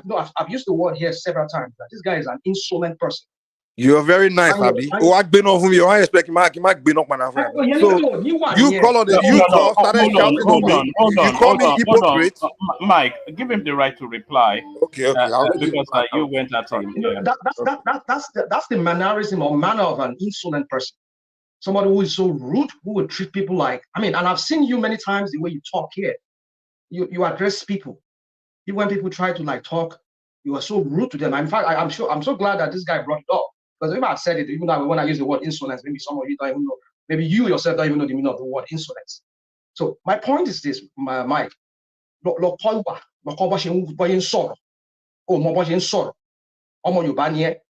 a Yoruba guy, and I expect you to know how to speak to people. Even though you don't agree with them, there are ways you can express your displeasure, or you can express how you feel about how they how they come off to you. Not to that stoop that low and you start insulting them. Look at, he left I'm sure he left in anger because he wasn't even taking my side as such. He was even trying to support you, and in that process, trying to mediate between you and I. And I look at how you attacked him. You need to learn. Please try and come back. You need to learn. You say chill out. Use the word chill out. Now. Let's go ahead, please. You go out, guys. Hold on. Chill out. Here's the deal. You should learn to chill out. Try to understand. Read the room. Read Here's the deal. Just start talking and being rude to people. It's not rude. Here's the deal. And you're here championing Yoruba culture and whatever. And you're not even sure. You're not even portraying that Omoluabi as you. I just say I don't like some Christian. If I don't like some people, I don't do Omoluabi with those people. You understand? So if I see pastors today, I will not be Omoluabi with pastor. In fact, I want to slap them. So are you like? But here's the deal. But wait. Let me respond to what you just submitted. See, you call someone hypocrite, and your user spread right now is complete hypocrisy.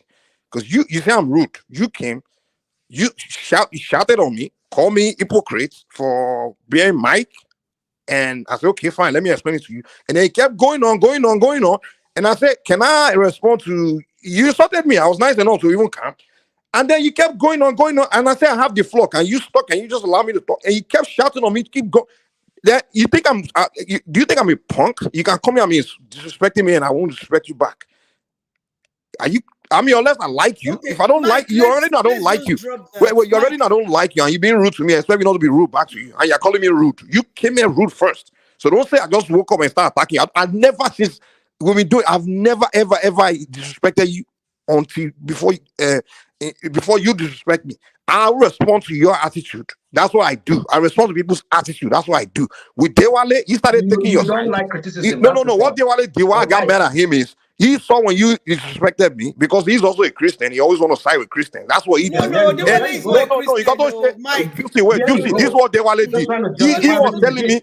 Hold on. This is what Dewale did. Why do you watch this video, Mike? I know very well. You just said. Can you allow me talk? Can you allow me to talk? Play out the way you said it. We can establish that you disrespected me first. We know that for a fact. Because I'm talking, you came and start shouting on me and call me hypocrite for being Mike, insulting me because I being Mike. And we know that. So I responded by insulting you back. Now, Dewale came there, quickly joined you. You started siding with you, accusing me of being rude to you.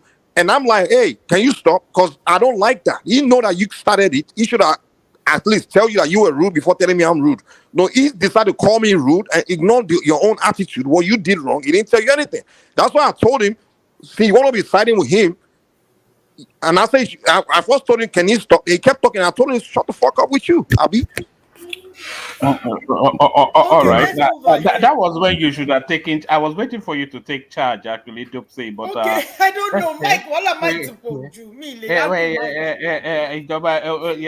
Imagine the Mike as an army officer. Yeah, it does shoot everybody. You bias. Me, what bias though? I can't handle Mike. What Mike is my chief? Also against our Christians. I can't keep quiet. Only moderate. I come out run mouth. Go ahead. Let's hear your own contribution. For me, I'm bouncing very soon. I told one man that I'll be leaving. I'm just trying to shave. Anyway, my point is this. You see, all the thing that somebody just spoke here. What, Like what, what, what do you mean you are just trying to shave? Where did you start growing a beard for you to be shaving? Look, all the kids, all these kids of nowadays. When one of my son is already you're telling me I'm my woman. So let me go straight to the point. See, when some people come here, they use their, they're afraid of speaking or saying things the way it should be spoken, or maybe they even lack the knowledge of things. They always speak from their own perspective. Well, I'm not too surprised. One thing I want you to address is that I understand religion is that topic is a very is a highly charged topic. It's it makes emotion right go up high, and the only thing is just when people point a finger at one particular religion and they fail to do same to others. That's when it gets me like, what are we here doing? I mean, are we being balanced here? The last time I remember Usman Dan Fodio when it came to not Nigeria with the Hausas. If you talk about even to this very day, there are some part of Borno, Adamawa, especially Taraba, that people still you still find animals there. People worship their deities. Some of them they convert to Islam. They still practice their voodoo stuff on the side. Even in Kano today, there are some part of Kano where you still find people who still do those. They still do this their voodoo stuff, and they still go to mosque. But we knew how when Muhammad was making his conquest into North Africa, those people he converted into Islam in North Africa. They were referred as to a Kafiri. I'm speaking now, sir. Well, call them Kefiri in Yoruba, which is unbelievers. A lot of them were people who worship their own gods. A lot of them under the force of sword, they converted to Islam. So I don't know when somebody come here, all his fixation is on just Christianity. Maybe Christianity has done that to his family. Maybe that's what it is. But I'm just trying to put things straight for all of our listeners who I know most of them are informed. They are historians themselves. That if you are criticizing a religion as being the reason why Africa is backward, you don't have to just limit it to one religion and not only just Christianity or the so-called Christianity that was brought to Africa by some colonialists, but rather it's both of them. Islam is guilty, Christianity or so-called Christianity is guilty of this same brainwashing of our people to abandoning their own religion. But I can make case for both of these each religion as to why they had to convert these people to their own religion. Because these two religions thrive on can't even use the word proselytization. Proselytization means you convert people to become member of that religion. Judaism too has that in it, where they proselytize people. They make people convert to their religion to practice that religion. So like discipleship, they make people to become a disciple.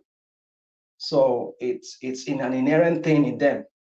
The proselytization that were done by the other two Abrahamic religion, which is Judaism and Christianity, how it's spelled out is not under the force of a sword or threats, but rather they talk to them, they get them converted. I want to believe that's how Islam himself, that's how Muhammad wanted it to be until he had to bring in force. But when you have so many scholars as to how did force came in, because some people will read some part of Quran, they'll show to you that yes, Islam also preach about discipleship, talk to people, convert them, without even threatening them to become a member of Islam and to practice Islam or Muslim. But some people will tell you now, no, if they resist, we have to use sword and those kind of things. So It depends on who you're talking about. We're talking to about that. But I will talk about Judaism and Christianity. The initial proselytization or the initial conversion of people is you speak to them, you reason with them. If they see reason to what you're talking about, then they convert. I mean, those people who are on your platform here, who are listening, who must have read the Bible, you will see so many examples in the Bible, in the scriptures, not just even in the New Testament or the Old Testament. I mean, not just in the New Testament, you also find in the Old Testament when the Israelites, um, the countries or the nations that are surrounding them, when they hear about how God has been good to them, they will come and become like we talk about certain people among the Canaanites. They come, I think the Gideonites, they came when they saw how the Israelites then were conquering nations, and the next nation will be their own nation. What did they do? They had to come and make truce with them. Say, oh, please, let us serve you. We'll do anything you want us to do. We'll become your picker of. I mean, and then they make peace with them, and they became part of the Israelis. I mean, there are so many examples in the scriptures that is replete with how they We, converted. sorry for interjecting you. Okay, go on. But you're making brief so I don't lose this thought, please. No, I just want to ask you a question on the story that you are relating. I don't seem to understand what you are talking about. Which country, which region did the Israeli conquer? I'm talking about the Bible Israel. I'm not talking about the Israel of today, the one that called himself Israel today. You understand what I'm trying to say? Even in the Bible, we know that even it's the Roman that conquered the Jews. No, So I don't know where you are shows getting that. this story that you're talking about. Hold on. It shows that you don't read the Bible. You've not read the Bible. You've not read the Bible. If you read the Bible from Genesis to Revelation, you understand what I'm trying to say. For those people who read the Bible, they understand. So let me not go into details because of time. So my point is this, is that when we are finding fault with one particular religion, it kind of, I ask questions. And this person at the store that just spoke, I mean, not you, that just spoke a while ago that I had issues. I'm sure if you look through his family very well, the people who are his family members, extended relatives, maybe uncles, and whatever. A lot of them are not just Christians. Some of them must have been maybe Muslims too. They must have converted because I know their parents, grandparents, or whatever must have been practicing our normal Isheshe, but they converted to maybe Islam too. It happened in Yoruba, many Yoruba land, apart from in the northern states, where therefore they brought in war on them and made them to convert. Most of the how did people, I mean, there's an outside word they used for to refer to their obas there before they started using this emirship. They were all people that practiced voodoo and all of those things. So even the Shetima tribe, what do they call them? From Borno State there, was they are the Kanoris. The Kanoris. are very steep into voodoo. Forget it. Hmm. They have one of the biggest talisman. The whole Kanoris, they have the most biggest talisman. Talisman are just another word for saying they use the guise of maybe Islam to cover face, but they are steep into some magic, real big magic. So let's just, I don't want to lecture all of us into all of it. So my point is this: the conversion of or the mess they've made of Africa today is not only on Christianity. I think both of them shares it, Islam and Christianity. But someone to say, yeah, I'm trying to make it look like, oh, it's only Christianity that has done bad to his family. I mean, I don't know. And I'm sure some member of the family must be also practicing Islam. But that's by the way. Now, let me go to the real substance of what I'm trying to say here. I don't know what the topic is now. We're just trying to talk about what this person said. And I'm glad that Simba brought that topic up and brought that question up. Are these same people also not even guilty of the same? You've had people that will go to all these people that do Isheshe, they will play you 419. You ask them this, they will do another thing for you. I don't know. We know people are just so dubious. So there's in every religion, there are dubious people. I know the pastors today, they are just businessmen. They don't preach the gospel. I've said it on this platform many times. I'm not really, I only practice religion because of my own spirituality. It's good for my own spiritual mind. And that's why I practice religion. I don't practice religion because I want to be known as a pastor, or I want to have big names. It's just because I feel the need that there is a void in me. I need to communicate with the Supreme One. But however you do it, you choose to want to do it, either through Islam or through Isheshe, is up to you. But I will talk to you about mine if you want me to talk to you about mine. If you see reason in it, you want to follow me, that's fine. But if you don't want to, that's your own decision. But that people will always find fault with Isheshe. I don't get it, because the whole concept around Christianity, like I said, is proselytization. You preach to people, you convert them. And that was what I think those early missionaries of colonial times, they did. But we know, like he said, like Mike said, there also political angle to it. How do I say, like, I'm looking for that word right now. To kind of like beat the people of Africa down, to make them look that they are inferior. Perhaps that's another angle to it too. But they use that as a tool. Those Control us. Maybe, yeah, that's what other word. Control. So to control the people, maybe that's the word. But the real rational mind. Can you just let me just so conclude that this we way. can move ahead?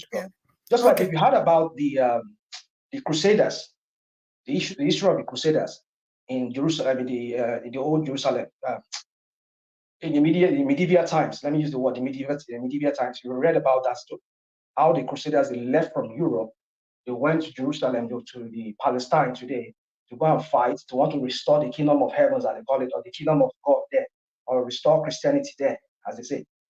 It was all for political reasons. It was all for just for their own, or their own gain. It's not because so people have used religion. My point is this: people have used religion in whatever way they see it fit, or they deem it fit, to make money for themselves, or to make names for themselves. But the real Christianity is not that way.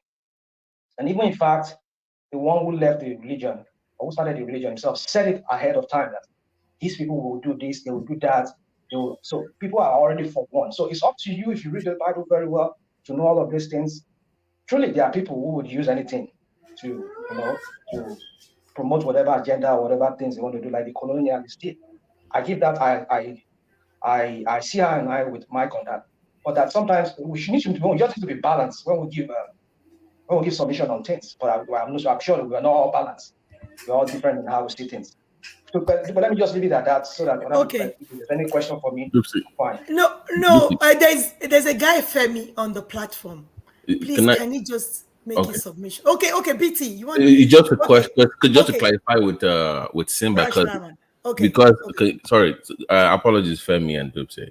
Just 1 minute, just want to clarify something with Simba. Simba, by the way, sorry. I saw your email today. I will respond to your email. I apologize. And one man, check your email as well. I had my guy respond to your email this morning, so please look at your email. But my question to Simba is that, like in America here, we have typically state laws give parents like the leeway to guide their children, including providing consent or refusal of medical services. But if the state determines that that belief is related to religion and is going to endanger the child's life, they can override those religious beliefs in some cases. So I wanted to ask Simba as the pediatrician, because I don't really care about the adult, to be honest with you, because it's their life. They can make their own choice. But for children that have to rely on their parents, do we have any laws in Nigeria that protect the kids from these religious beliefs? Like, because I lost 2 of my friends in primary school that, looking back now, one died of asthma attack because they took her to Orioke, and the other one was at home jaundiced, but they were doing a abomole for demonic whatever, and this guy really died of pretty much just yellowed up to death, and he was there. And it was because of the ignorance of the parents and belief in these religious practices. So do we have any laws in Nigeria that protects kids from all these religious beliefs in Nigeria? Just a brief response, Simba, so we can move on.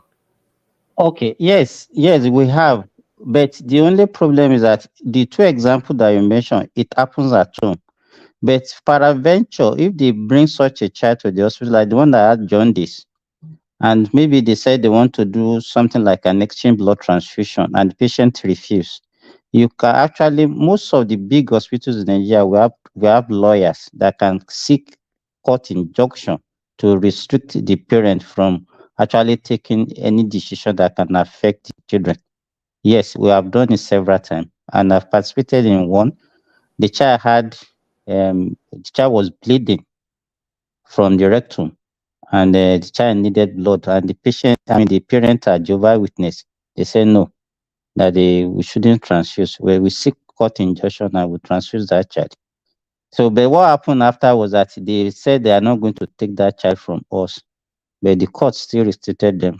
They said they don't have any right to deny that child because we have to save the life. So there are laws that actually guide against But such practices. do they persecute like because let's say then they go through with those religious beliefs and the kid dies, there should be laws to prosecute those parents for negligence, right? I mean, so I want to believe there should be one. Babati, can I comment? Babati, I even support that they should take. Maybe they should just take all the children away from them. Assuming they have like 5 kids or 5 kids, they should. And this boy was this boy's mom. You have no knowledge of. I mean, I'm not talking about. Nobody is spinner. Hold on. This perspective of the other people you are criticizing, you do not have it. Can I give you that perspective, especially what Simba said? I did not give any perspective. I only asked a question to clarify. Okay. I don't. You don't do. Okay. Okay. What I'm trying to say is this: as a medical practitioner, Babati and Simba, you guys know that the medical field is evolving virtually every day. You remember that? Can you know that? Now, what these people are championing is that, of course, they can say they don't want to accept blood. But there are other medical procedures that they would accept to have these whatever illness that needs that blood transfusion. I mean, you, Babati, you live here, you practice here in America. There are different ways you can operate certain diseases or certain illness that you're trying to fix. That if the transfusion of blood is one of the ways you can achieve that. There are other ways you can do without transfusion of blood. You know that? Right, but did you hear what Simba said? That is acute case in an acute care case where you need that blood immediately. You're discussing it's because I get what Simba where you need that blood immediately. You don't have that much time to be spinning blood to reverse. So that's the thing. It's because some of our doctors in Nigeria, they are not exposed to that medical procedures that can hold on. Rational mind. You talk because I'm speaking as one who has family members, and I've gone into their views as to that, and I've sat down with them. I've looked into that. So my point is this: is that there are many other medical procedures that you can bypass transfusion of blood. And what they're telling you is that in case of an emergency, like an accident, no matter how that a person is losing blood, that is what Babati is trying to tell you. Listen to him. In case you have I'm also someone who is vast in this area. You are taken to an accident and an emergency station in the hospital. Some people need blood transfusion immediately to save their lives. What do we do in this case? That is the question. Not people that just need blood transfusion for something else. Or they needed the surgery that they can even take their blood and bank it. Or they were actually doing surgery and they lost a lot of blood and they need blood to just stay alive. That's what we are discussing here. Why do people like to spin? Intellectual discussion. Now, Mike in English, Mike for emotional. Why you being emotional now? Huh? Yeah. Okay. Why are you being emotional? This is not emotional. We're talking about what is out there. We have to be very, we have to discuss intelligently. Don't let us start. No, rational mind. Rational mind. I've participated in all these Jehovah Witness of 18, all the other alternatives to blood transfusion. But those are if you need it on a long-term basis, if you need then a procedure you have to plan for. Those are the only ways you can use all those things. But if somebody needed blood acutely, somebody comes with hemoglobin of 2, you can't be giving erythropoietin or other blood alternatives. There are some cases that you need that blood urgently. Without that blood, all those alternatives cannot work. Those are the conditions that we are talking about. We are not talking about when you needed, okay, you need to do a surgery 1 month's time. They can even take your blood and bank it in case, so that by the time you are doing that surgery, they can use your own blood for you. Those are not the conditions that we are talking about. The acute care setting can I here. come in? Let's move ahead, rational mind. Please, I don't have time for this. Please, I'm sorry. We have to move ahead. Please, I'll continue. But let me say this to you, Dupe. Can you make this a topic for some other time so that we can all discuss it? Since you say you want to move forward. Yes, we can. Like that legal parameters around. I want the 3 doctors or the 2 doctors here to be present so that we can discuss this. I want to. You are the 3rd doctor here, so you have to. I'm not the 3rd doctor, but I'm somebody. Don't worry, I'm just somebody. I just said it that I want the 2 of them to be here and any other doctors to join us so that we can talk about this. This because let me say something to you. There are some religion, they are not extremists. You might think they are extremists in their views or how they perceive things or what they say they will not accept or they will accept.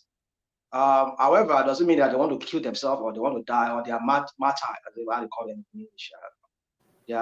They have this martyr kind of thinking that, oh, we want to die, we want to go and see Jesus. No, they're not like that. Like I said to you, he just mentioned alternatives now.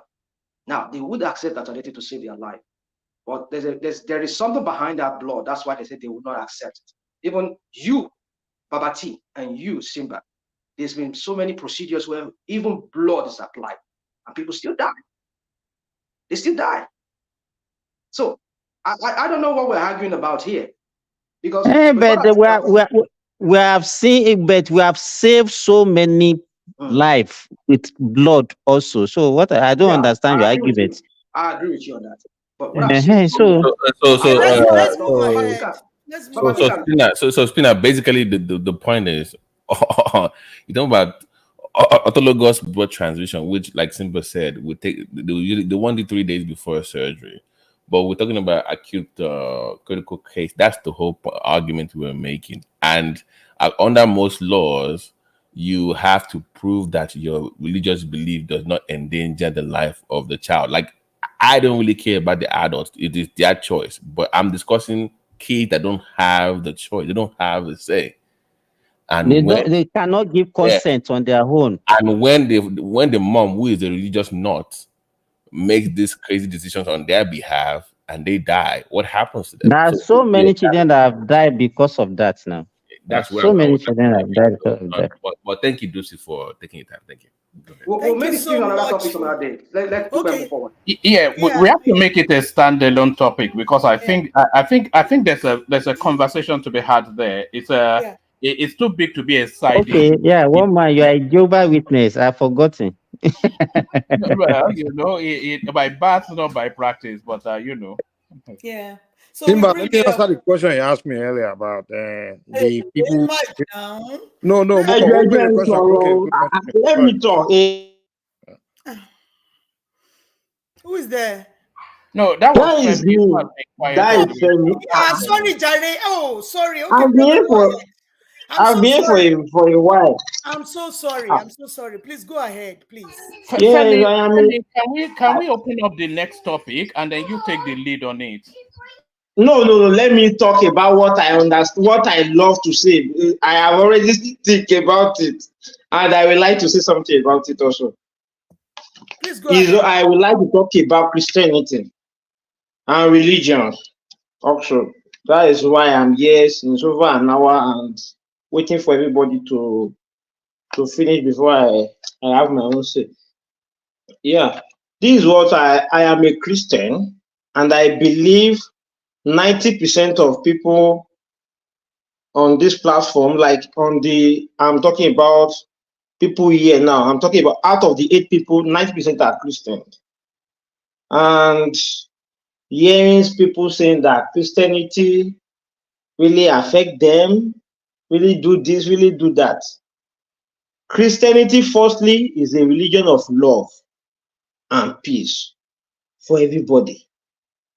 You can sometimes someone can fall into some bad pastors. Is all in all religion, both tradition, Muslim, there must be a bad eggs among them. I thank God I'm a member of Deeper Life Bible Church, and I am very happy to be a member of that church, because I have been a member of some churches that is different from my church before, and I know that there are pastors that are not straightforward, and they are not righteous in their way of thinking, their way of doing things. I used to say something, before I believe we cannot be righteous 100%. That is my belief before. But when I get to Deeper Life, Pastor Kumu used to say something that you must be perfect. I believe everybody cannot be perfect. You have to, Baba used to say that you have to work to be perfect. Every day, you have to be perfect in the front of Christ. And when we are saying that Christianity make our life simple, except someone that believe in miracle. Deeper Life, you cannot see Baba touching anybody for miracle. Baba will pray that let the layman stand up. Many laymen stand up. Many blind man started to be seeing. A deaf started to be speaking up. This happened. Everybody can attest to it that when Baba preached, after the end of the preaching, Baba pray. Baba does not touch anybody, and you'll be seeing miracle. People say that there's no miracle, there is miracle. That is why I make that example. Which of the Babas? Which one? Baba Kumuyi. Oh. Baba Kumuyi does not touch anybody when he pray. That's why he went ahead to go and get married to somebody after 1 month. You can make evidence on him. Baba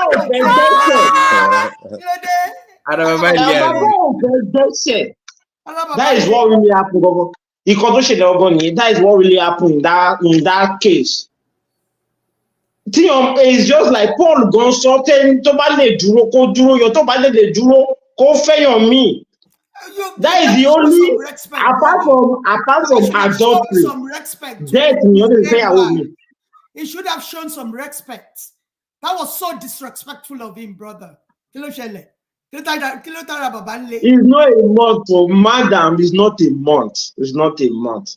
Sister Esther, over a month. Do you know that Sister Esther also she has not been married before?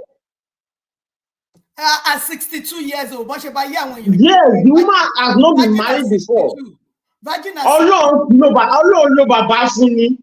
We should be thanking God. Femi, 62 years old. I don't let me say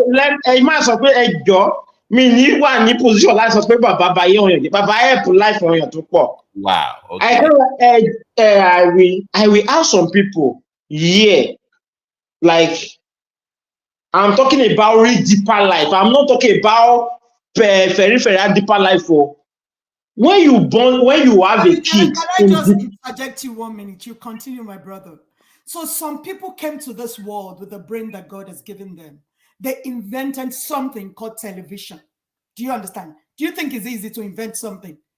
They invented something called television with the brain, their God-given talent.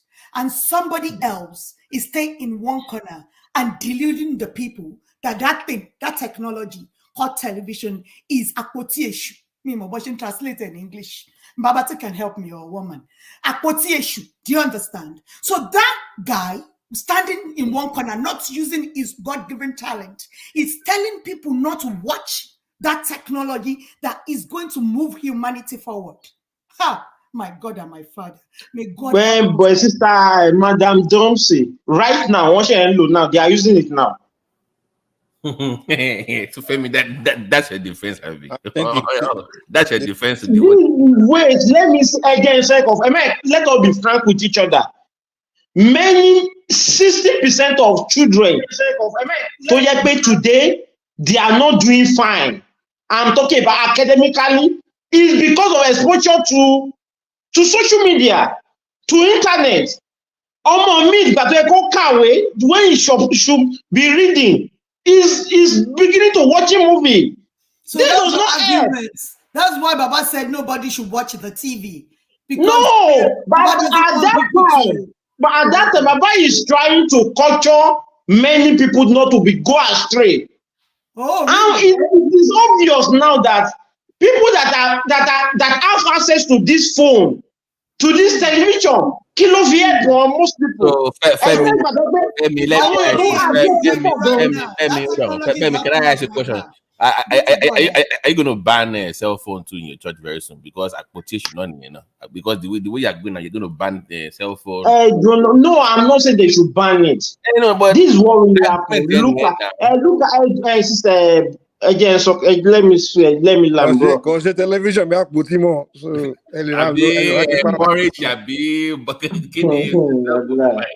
is that black and white television they are calling a putting? You know the way the thing look now. The open and close one of it. Those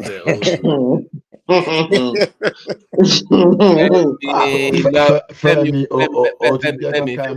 hold on. Femi, Lori, why or is that Bolak Bully, Colore, Tuba, Bogotun? So, no.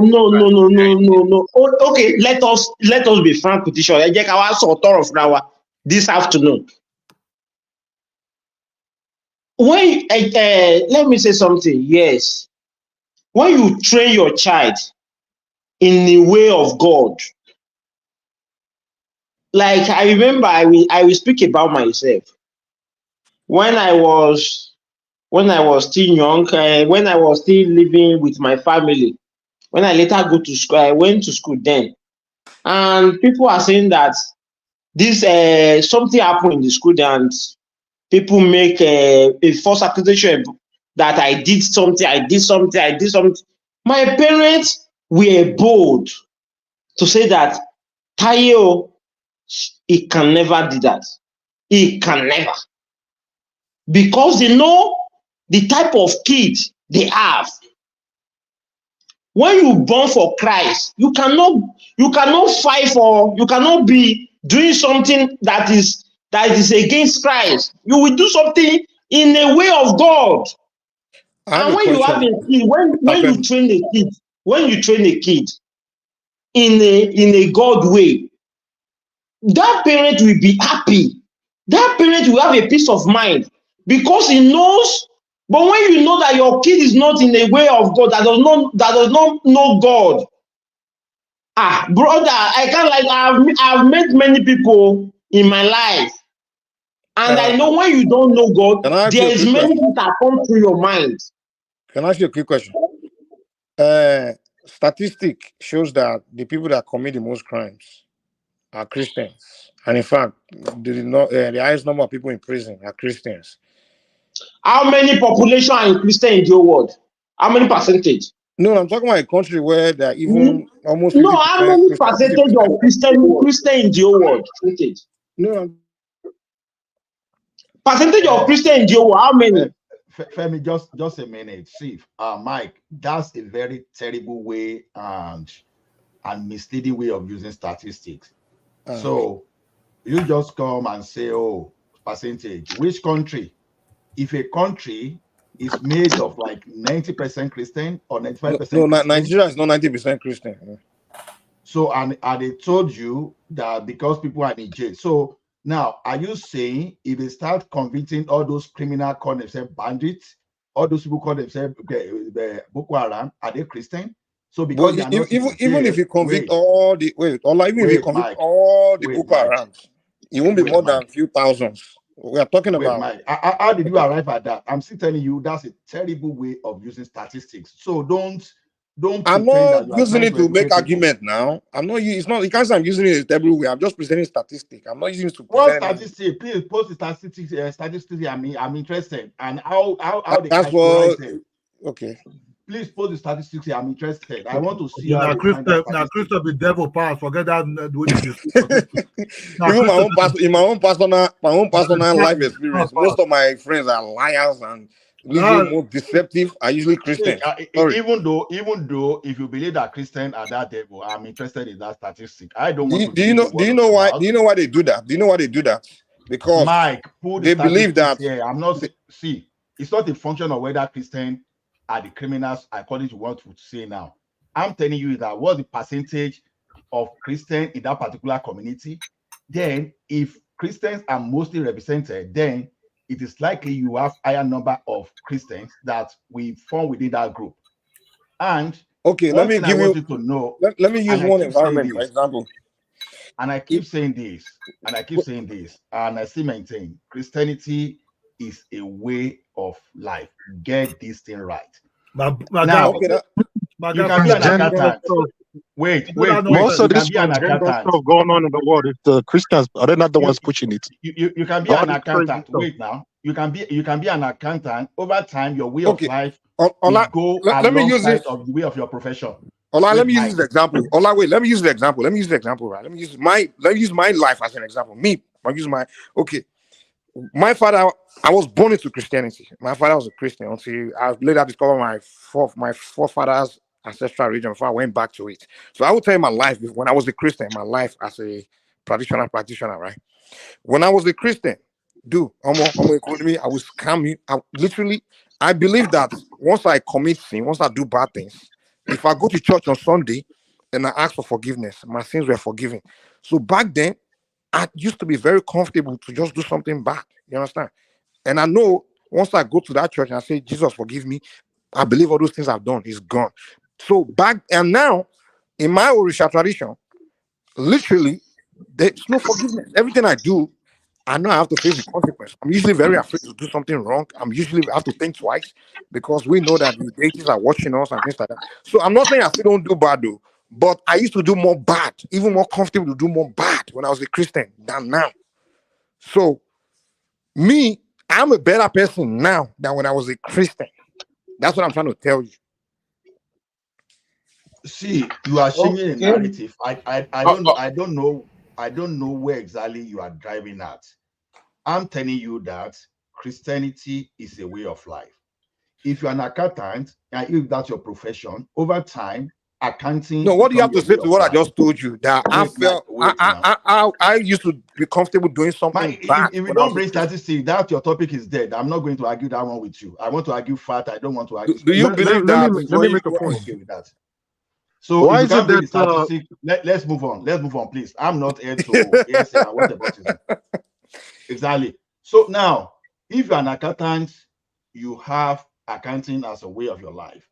And if we have shady accountants, we have shady doctors, we have crooked bankers, so we have crooked prophets. That is what we're saying. Now, we can't say because there are bad lawyers that will mislead their client.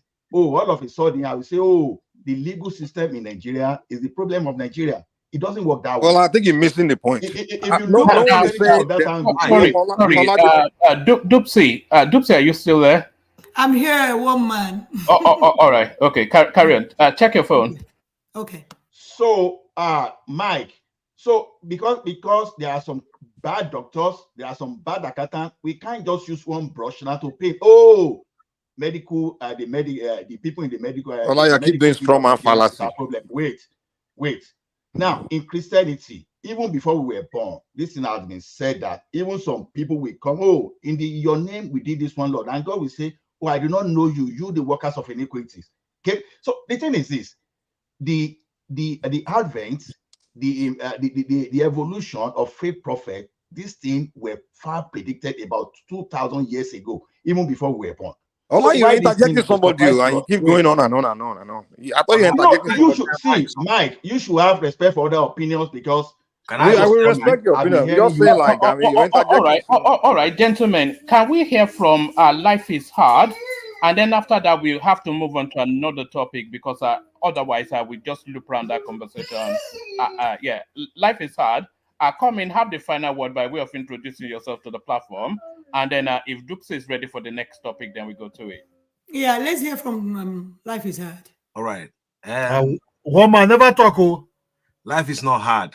So that's what it is. Good evening, everybody. Good evening. I just want to tell Mike something. Mike, you say when you used to be a Christian, you understand that word you say when you used to be a Christian. So now you're not a Christian anymore. What I'm trying to say in the essence is that, imagine yourself born in a Muslim family. What would you be? If you're born in a pagan family, what would you be?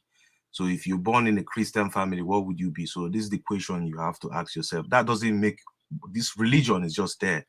You understand? It's a way of life. It's got nothing to do with your person or your personality.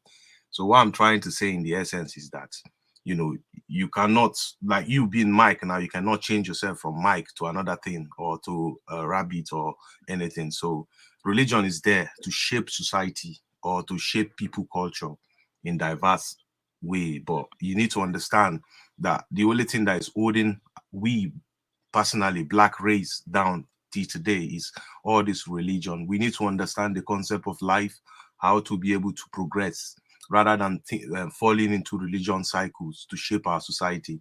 And this is why most of the Western country, they are far differ from us. It's not that they don't believe in religion or they don't practice religion, you see, but they all often believe that, they come first before any religion. So I just want to tell you that it doesn't matter where you are, you just have to concentrate more on your personal self-esteem and how to develop people around you. Is better than talking about religion, basically. Religion is always out for debate. I'm sorry. Yeah. Well, I agree with you. Life is not hard. I agree. We have to move on, actually. Wait. Now I go talk about now, show. Oh, okay. Who is that? Now, Kidola. Oh, okay. Go ahead. This religion of 18 now scam. Forget them. Now scam. All these pastors, they live big. Other people, they suffer. People, even they go to their church, they don't even feel it. They say that way of life. Will be way of life. When Christianity come into Nigeria, not be 18 something, by 19 something, they don't convert all these so-called kings when blessing, they don't know where they come from. Then from there, they carry Bible, they give people. Even Christian, they go meet Babaloa for big problem. I don't serve woman when go carry Bible, put for lap. You go give me all those army bracket with the scratch for body. Me, I go the wash for some bucket. You know the green wash. I go iron that cloth. All the ashoka go the smell for my body. You go see carry a Bible. They Congo. They say my grandpa they be pagan. Say that they worship idol. But that about the old night. Don't they regret that? All the children are nonsense they be now because of evil thing when they carry Bible till they cover up. Christianity that big scam. All these so-called free good pastors. Which members they drive better car apart from this pastor? Which way of life? When they tell deceive Nigeria, when Nigeria not defend it again now. Christianity. Well, it not be way of life now, scam. Now, Christianity for Nigeria now big time. Maybe the worst scam for Nigeria itself than any other thing. I agree with you. The worst I agree with you. And people said they love God. If you love God, use your brain. That's your God-given talent. Use your brain. That is the way we can all move forward. African nations and everybody that is still practicing this foreign religion, use your brain. Think in a critical mind so that you'll be able to know what you're here to do. How can somebody invent a technology called television? Then somebody with a low IQ will say, is evil box, don't watch it. Then people will follow suit and won't watch it. It is bad. Let us use our brain. So we are moving forward to the next topic. It is disrespectful to a woman about it is disrespectful to ask a woman about her body count. I think this is one of the girls that went into those what do they call it? Big Brother House. Big Brother House, yeah, because I don't watch them actually, woman. Is there any read up to this? Yeah, let me just quickly whisk through it. And apologies for the background noise, by the way. So this is it is disrespectful to ask a woman about her body count. This is Tolani Barge, one of the hotties from Big Brother. Big Brother Niger reality star Tolani Barge has described as disrespectful questions about body count from men. According to the So I'm hearing myself back. Can everybody mute so that you don't bounce back? Yes, so let me just take that from top again. So yeah, it is disrespectful to ask a woman about her body count. Tolani Barge, Big Brother Niger reality show star Tolani Barge has described as disrespectful questions about body count from men. According to the reality star, she does not think asking a woman about her body count is right. The reality star said this in the latest Bad and Bougie podcast episode, hosted by her and actress Moet Abebi. She, however, said it was okay to ask her partners about their relationship history. Tolani Badge said, if a partner asks me about my ex's relationship history, I'm okay. But something I won't answer is body count. I feel like, what's really your business? My body count is not high, but I still feel like it is disrespectful to ask a woman about her body count. It is not because I am ashamed to say the amount. It's just like, who do you think you are to be asking me that kind of a question? So that is Tolani Badge.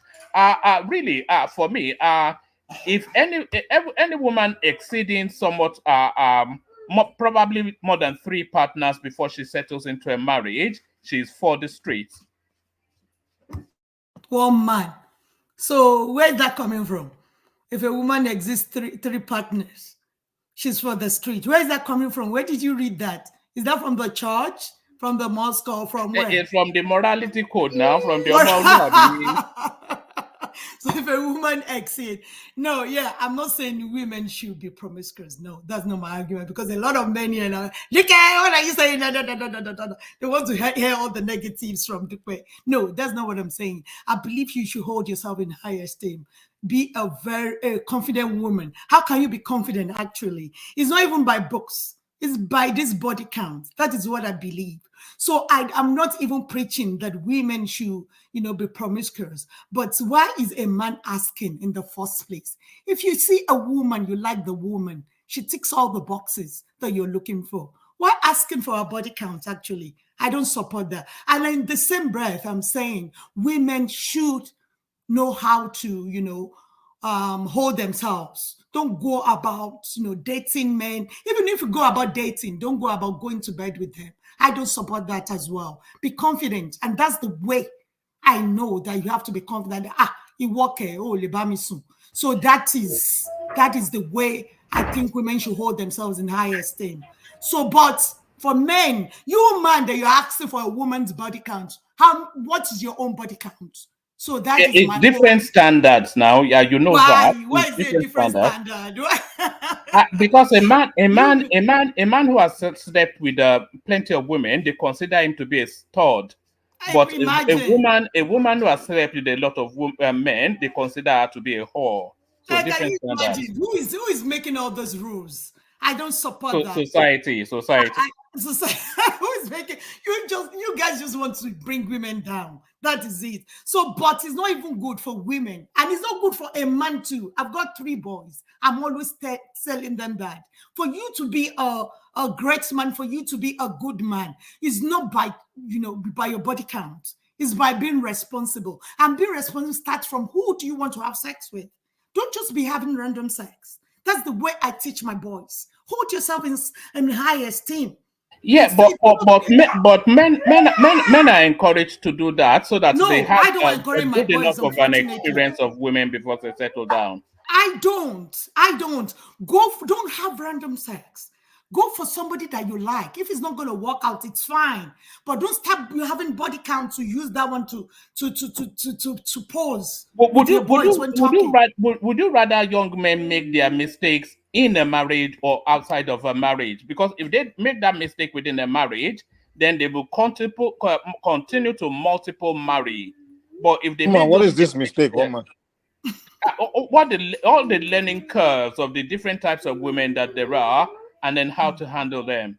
So they need necessarily to spread a little bit to get that experience before they settle into a marriage. Bedroom mistake? Is that what you're saying, or just all inclusive? That is Western nonsense. That's Western Western nonsense. nonsense.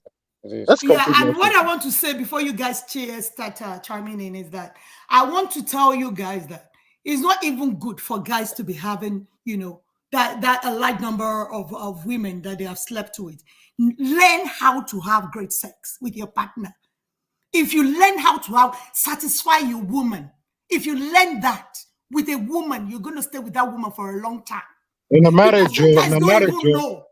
In Dupsy, marriage, in relationship, Dupsy, anywhere. you know another marriage thing. or Learn how to relationship, satisfy that's for that one everyone. person that you're dating, that you get married to, that you're dating or that you're married to. Learn how to satisfy that one person What first one is dating? before philandering Dupsy, around. Yes, you know that another is thing my that take. happened. You know another thing that Yeah, happened. A lot of people yeah. when they get into relationship or marriage, they bring the emotional baggage from their previous all Of their course, experiences. I agree. Yeah, They bring it into. They start seeing. Maybe they start seeing that demonic guy they dated before. They dated before. They start suspecting their husband to trying to do the same thing we do, or the man dated some terrible women before. He begin to think suspecting his wife being the same. Or he start that emotional baggage or mistrust you have from all those terrible experiences you've had with some terrible people before.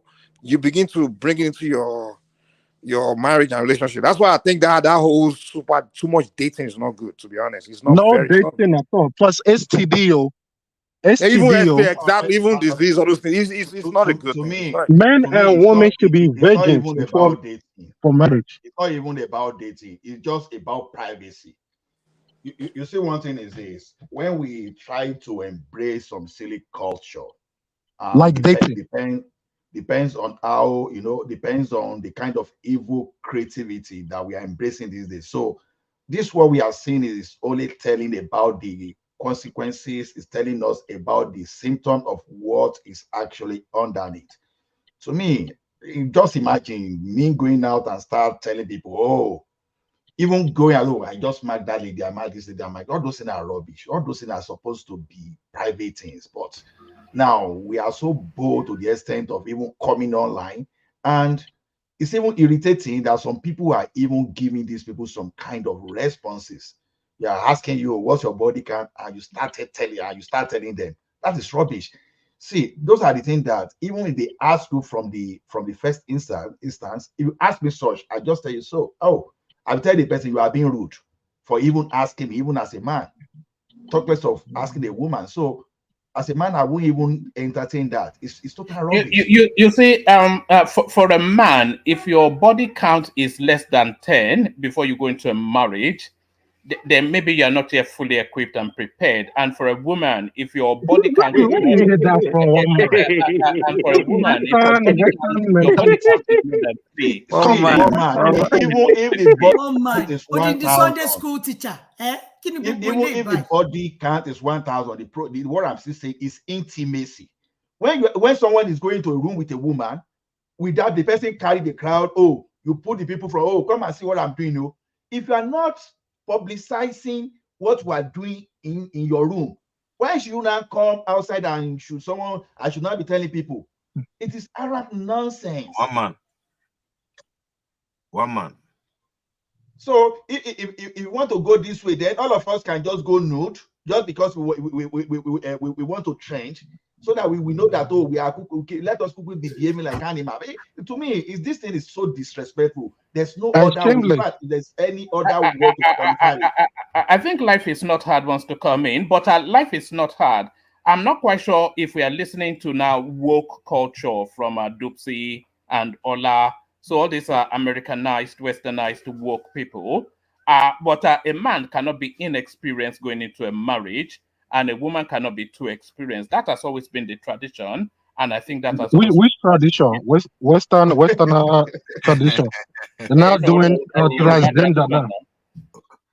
One man, I just felt that any man that is asking that kind of question, to be honest, that man is not man enough. You understand? If you can't be asking a lady, what's your body count? That's the man don't have self-esteem. People that come across with that kind of question. At the end of the day, we are all human beings, and everybody have skeleton on their cupboard, regardless if we say yes or no. we all do. Let me ask a question though. Excuse me. Let's say a man now he hasn't been with any woman and he's looking for a woman for marriage, but he doesn't know too much about the history for this girl. Maybe if he don't say it like that, but are you saying that he should not ask the question maybe in a better way to know what's going on? It's still rubbish. Either head or tail. You see, it's rubbish. What the hell is the rubbish?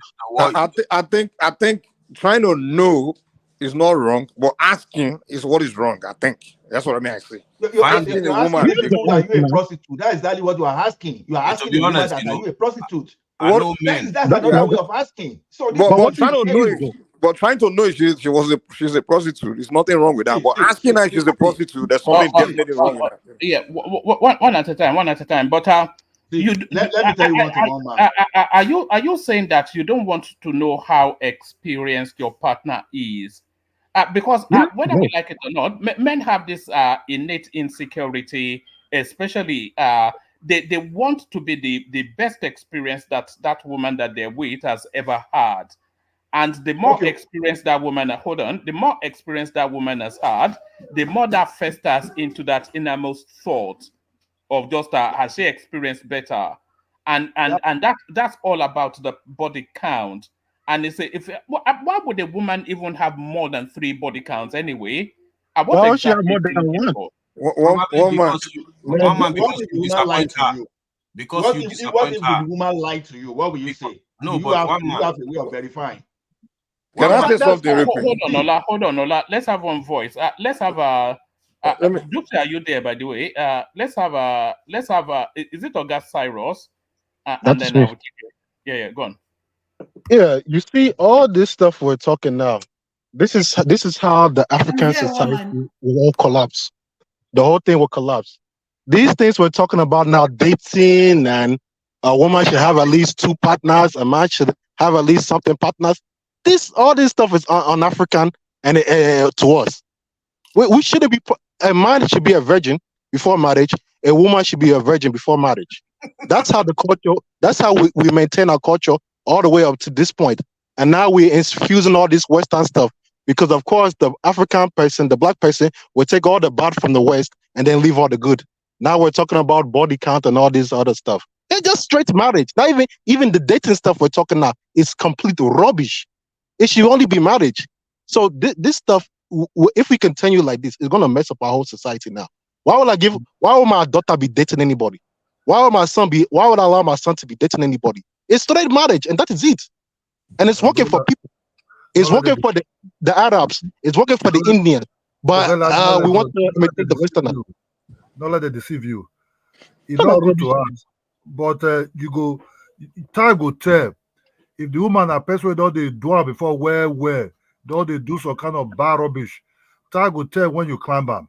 If Isabella should be put now, let come the pain, you go rock more for that place yourself. It doesn't say that I want to talk. I say you find out from the performance, from the experience in the bedroom. You go know you have the idea now.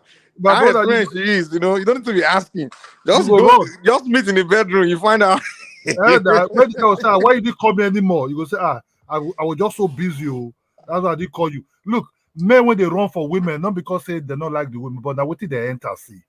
You start the guy go fine well, nothing. But you don't perform so certain things with other crazy people. Where black say you can't come inside and that's what you can't see. You understand me? So that I still disagree with you there. Even a single man can give you that experience. A single man. It depends on the type of man you meet. There are some men that one single friend, one single girlfriend, they've gone for more than 500. So you now see that kind of lady now that maybe is experienced from one this, now you are now assuming that they must have done with 10 people. See, I agree with that. Saying, I will give you an example from the amount of people. When I just arrived in Canada and I was working in the company, I asked a woman, a lady, my colleague, I was your night. If you see the way she looked at me, okay, she now realized, okay, maybe this guy doesn't really understand the culture. He said, do you really want to know my night? It took me time to understand what she was communicating to me, that I was actually asking about our intimacy life overnight. So what did you ask her? Find that one rude, if you could find someone who now let me now go and ask her now, oh, what's your body count? No, you were speaking Nigerian English, though. That's what that was. Exactly, I know. Even asking her that question, she felt like, oh, what did you ask her? Oh, you really want to know? So now, just in fact, just imagine I now ask her how about your body count. Honestly, she will slap me immediately. It's telling you that even in the Western culture, they find this rude. It is all this woke generation that now see abnormality as normal. So that's just the way I see it. Either head or tail, whether you want to see, don't ask a woman your body count. If you want to be in relationship and build your own. So that's just. Are you guys saying this question is something new, or do you just the word body count is something that's new? Well, you guys can't tell me back in the days, even the days of this whole virgin thing, they didn't used to ask the girl, "Are you a virgin?" Come on now, this is not a new question now. It's just the word that has changed. It's just the body count as a new one. Different now. It's totally different. Are you a virgin? It's the same thing now. What's your body count? Are you a virgin? Your body count simply means that are you promiscuous or whatever. It's like it's an insult. A body count is asking somebody how many people have you slept with. My God, not be insult. If someone slept with 100 people and told you, and the person now told you that, oh, I've only slept with one man, what will you do? Would that make you feel better? Well, no one is asking. That man is not confident enough, you know. I think the best thing, just move. If you want to date you, man, just date her. Not ask somebody. Just build. Okay, now you be the only one. Exactly. And there's no point asking those questions. People will lie to you anyway. Even if a woman asks a question, you lie to her. People will lie. Just find out from, you'll find out your own. You find out on your own. If you tell people a woman they marry after 5 now. What are you talking about? People they marry what we are discussing now that it's not even good for men to have too many people that they've slept with. It's not good for a woman. It's not good for a man.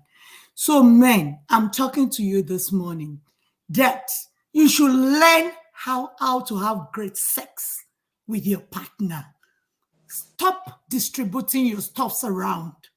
Learn how to stay with a woman part-time. Learn the techniques of how to satisfy. Just need to do a show on that one. Maybe educate men how to techniques here. Come on, educate us about techniques. Wait now. No. You need to break it out to us. Let me just say that. Learn the technique on how to satisfy your woman. When you satisfy your woman, and that woman, is being satisfied, then you are now satisfied. The woman has to do something on you again. So by the time you see a woman outside, you wouldn't even have anything for her. So people should learn that. A woman part-time will reduce all this body count nonsense.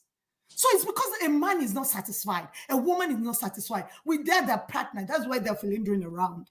So people should learn the technique on how to have great sex. Do you think Yeah. Do you think people that can't satisfy someone should not marry the person? They shouldn't marry at all. Like let's say it's dangerous. It's dangerous. They should not. It's not the only thing in marriage. I like your answer, man. I like your answer. We ignore those things. My first child is 22 years old, and we always have sex education. So it's very important for a man to know how to satisfy a woman. It is very, very. Mike, what the person? So it's the important for. I want to talk to my. Hold on, one voice, yeah. But I want something. Look, what do they satisfy? You won't kill yourself for what you won't do. What you won't do. Now you don't go kill yourself to wait for somebody. Wait, like say, if you die, go follow that person. Do what you do. What you don't do. Leave it for God. If you don't like, make it work out. You can learn it. Don't leave it for God, my brother. Not the cookies. Not the cookies. God has nothing. God has nothing to do. Let me ask you a question, Dupsy.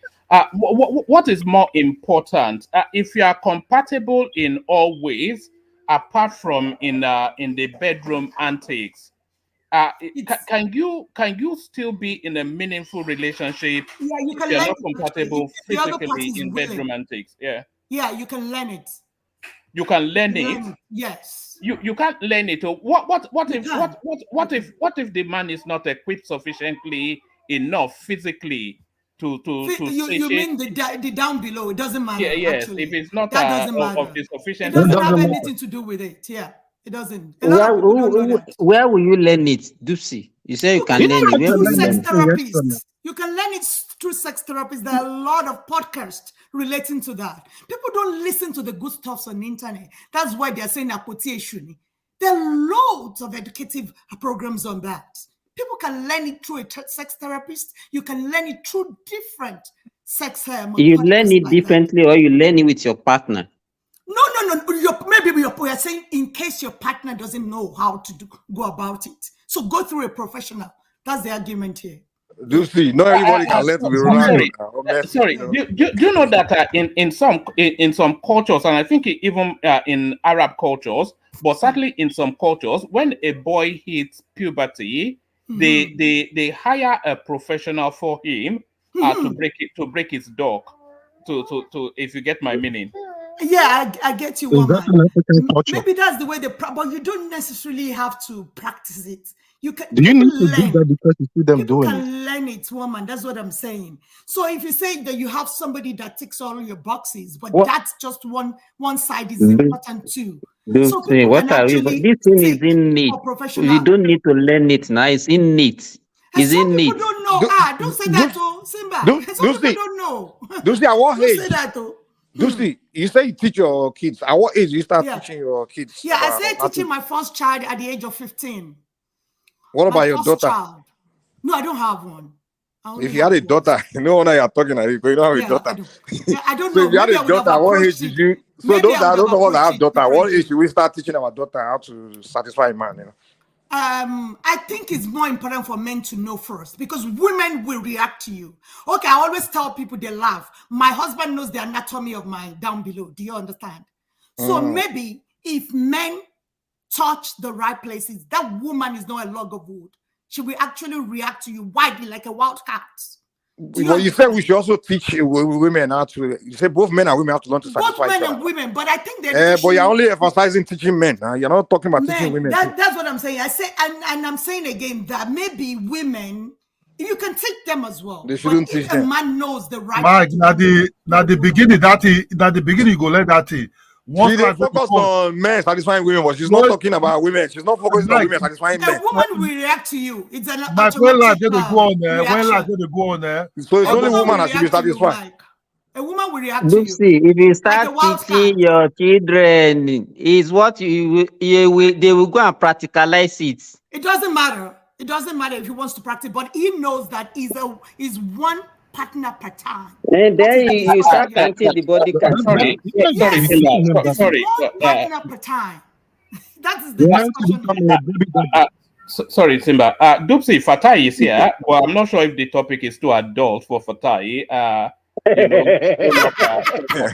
What do you mean? You know Fatai now, or my mommy now. Fatai. Fatai is the bubble. Fatai, I've missed you, bro. How are you today? Hey, yummy. Yeah, you know, that's why I always say yummy. She get the sensitivity. Say Fatai no go be. You go get talent in the Ori Papa now. Yes,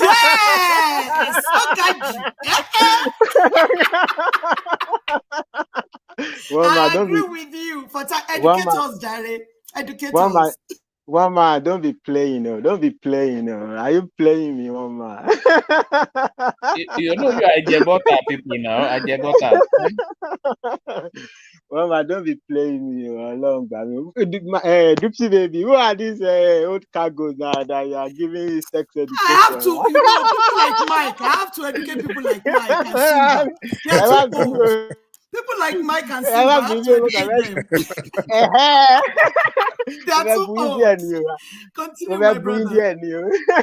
And I want my customer. I make me. I don't go just take her like that now. I gotta do my own. Okay, we are listening to you, Fatai. Give us some education on this, please. This one just throw person to the. You started from body count to. Which one was it? No, techniques of this. Yeah. I said my husband knows the anatomy of my down below, so you can talk about that too. He knows the anatomy. Well, I think that. No. I think you're right. I think that's the That's the priority now. But where did you get your experience? Tell us. Where did you get your experience? The problem with married people is that it's what they say, like law of diminishing return. Once they marry, their techniques, abilities start to decline. But every day they go up now. Every day they, So okay, let me. Not to blow your trap on. No. Sincerity. Anyway, let me Not to blow your trap on. Go on, you go on. No. Let me start with about the body count stuff. Generally, I'm not really. I like to take life as it comes, right? And that includes I also, because I have tremendous respect for women. So whether zero body count, whether 20 body counts, I think it's in the detail. It's in the relationship, the relation between the man and the woman. At any rate, I don't think it's like you're gonna meet a girl. Hey, hello, how are you? How's your body? How much is your body count or whatever it is?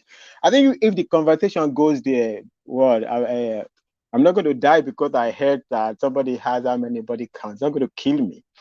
If it's, sometimes it's zero body count. Sometimes it's even not. You have to be the teacher. Where in many. If you have zero body count, sometimes you realize that people will. Let's not talk too much. You will realize that you are more often you are the teacher in the room and all of that. So I don't think really it matters. Especially in this society. But I don't want to destroy my African because somebody said that Africans, our tradition doesn't allow for body count situation. I don't think that is true for men though. I don't think African society says men shouldn't have more than should have zero body count before marriage. I think from what we understood, I understand is like there's a woman that's supposed to be. So that's two of them. It's two of them. Where would the man get the experience? Where would the man, if he's not been with another woman? He's not been another woman. Where would the man get the experience? It's impossible. Anyway, I just make that point. I'm not. I think they follow. I'm not really I'm not so deep in the knowledge of the tradition like older people would be. So I wouldn't be going. I wouldn't be arguing. But there's no courtship in our tradition.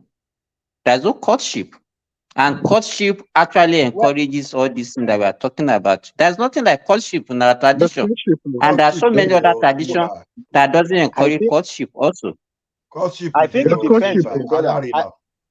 I think. No, yeah. Also, there's another one. Another one also the way on pay. I don't know the Yoruba to say the word. Essentially, it says that 1001 only occur 1001 is the. So if there is no courtship, where did that proverb come from? That a woman's husband is 1001. And not literally, but like as a proverb. Like it's the last, especially when there is a issue of jealousy in the courtship or whatever, and they say the woman, don't worry, a woman's husband is 1001. Is the last one, the one on top that will be the final husband. That is that proverb. Now I just don't know how to say it well in Yoruba right now. I don't remember how it's well said. So I think the society generally is getting more flexible. I think there's a lot of flexibility around these things, So we hope that I think it's progress, but that's just my opinion. I think rigidity is not. I think flexibility sometimes is good, but everybody, the devil is in the detail. It's personal relationship now. You have different human beings are very different now. If I'm into somebody, it's I can't help. I have my own disadvantage. She has her own disadvantage, and we work it out. If we are into each other, and that I think that's the only thing that matters. So that's just what I would say about that. But this technique, all these old people, they must pay for therapy. They must pay for session now. Let's see, and I will get free. Now, Dupsy they give on a free. Hey, now they got to pay me. They got to pay me. I won't teach, especially Mike and Simba. Both of them, I won't teach them. All others can join me next week for that free session. Dupsy, I won't teach Mike and just Simba. to give them. Just to give them an in. Dupsy baby, there is even something they said there is a. I don't know whether YouTube allows to be specific anything. They say this thing, so it goes beyond G sport to there is also A sport, and then beyond A sport there's also another sport. Exactly. And that sport, the woman will wet the bed, literally. Yes. There's many things. Yes. most of our African men with their ego, they won't listen. Fatai, was that what you read in a comic book? What is all this? Fatai is saying the truth. Fatai, imagine one man. Fatai is original. Fatai, that is a woman. One man said for a woman to reach a climax, that's like a trophy. And let one man. One man is old cargo now. One man is old cargo. Women don't often during sex reach a crescendo. Often, yeah. No, one man. You're not doing your job. No, actually, Dupsy baby.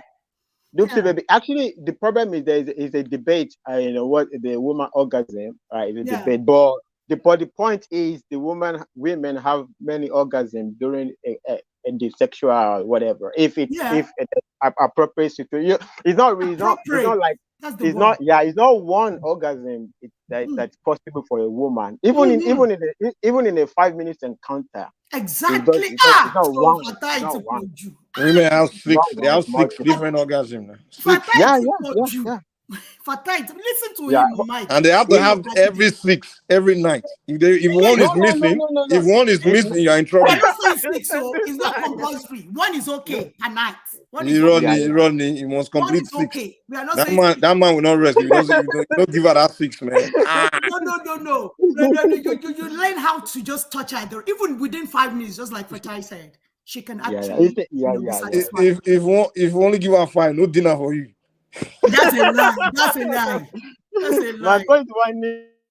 You share our own baby, man. I thought that was the dinner already. Marriage is hard work. On a regular basis. Fatai. Bàbá mi kí ló ń ṣẹlẹ̀ ọlá ṣe ni ọlá ṣe ni àbí ọlá. Ọlá Fajuyi. The thing is this: I leave you one face in and slap you like that every night for almost 3 hours. That woman will be shouting, "Hey, Fatai wa pa mi."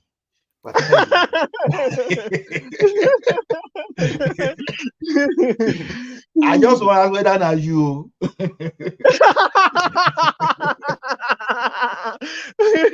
But if you give it to me now Fatai with that. Fatai show my obìnrin kan tá ní kí wọ́n divorce ọkọ wọn àbí coffee boyfriend wọn lẹ̀ tó máa fẹ́ kú síbẹ̀. Ẹ máa wonder pé why now? Why to fẹ́ kú boy? Oh, ní mọ̀ pé nǹkan kókó yẹn gangan ló fẹ́ kú tì. You don't understand. Adé máa lù Dupsy, a máa ná lójoojúmọ́ kò dẹ̀ ní lọ. Kò ní lọ torí kíní yẹn gógó. Iyọ̀ ọbẹ̀ nìyẹn. Iyọ̀ ọbẹ̀. Ìyá mi, wọ́n ní pé ọ̀nà obìnrin méjì pé ẹnu méjì lobìnrin ní wàá bọ́ tókè wàá bọ́ ẹnu àkọ́kọ́ oníbọ́ kejì kí ló ń ṣẹlẹ̀ náà.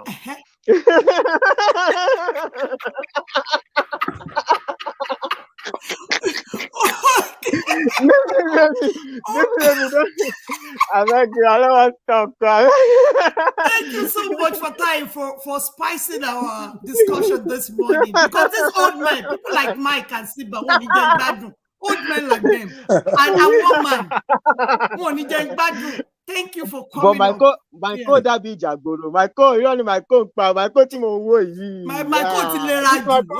Ó ti lera ju. Ó ti lagidi ju. Alagidi no event. Yeah, that's because it's not getting enough. It's not getting enough. Not a lagidi. It's not getting enough. Probably.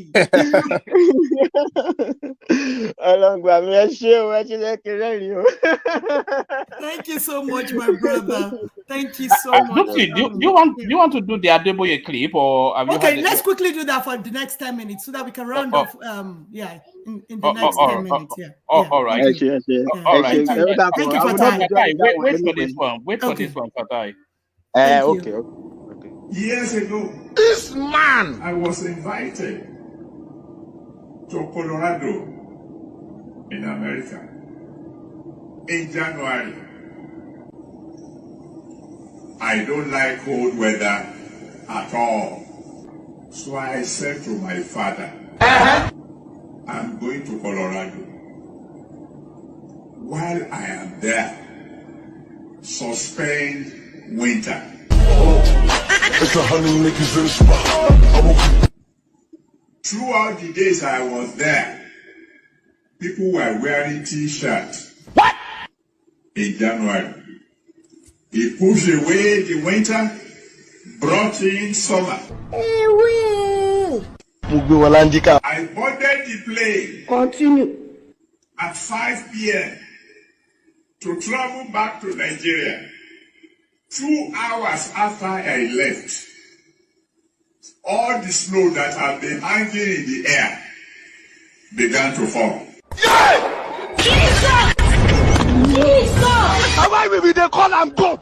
Now why he always turn up? He go turn up. He go turn up.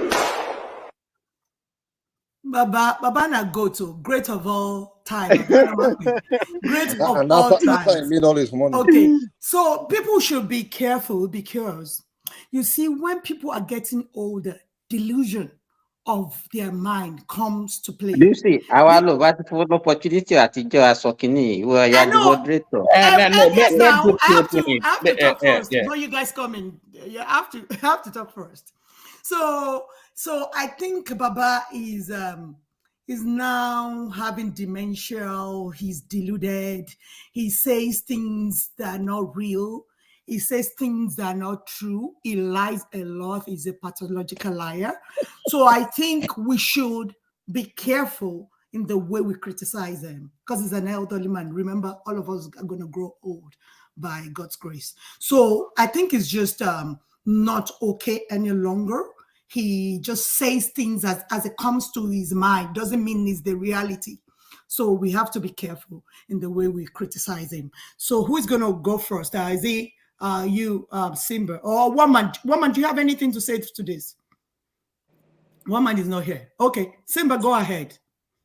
Dipsy, what I want to say, what this man is saying now, we cannot link it to old age. Maybe you just want to use that one to respect him. These are the usual saying from Baba Adeboye, right? Even when he was still younger than this, he says the same thing. But whatever they say is, as you said, that you have to have a way of having critical thinking. It's we that we're supposed to know when they are lying and when they are saying the truth.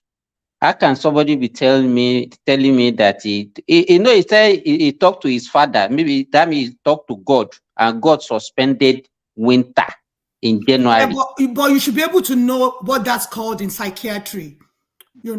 That's a delusion of his mind. Do you understand as a medical practitioner? So yeah, I'm listening. No, okay, Fatai, thank you for coming, bro. I appreciate you. Love you always. Thank you. What I want to say is to me, some people will be able to listen to this kind of thing and just wave it away and discard it and not see anything.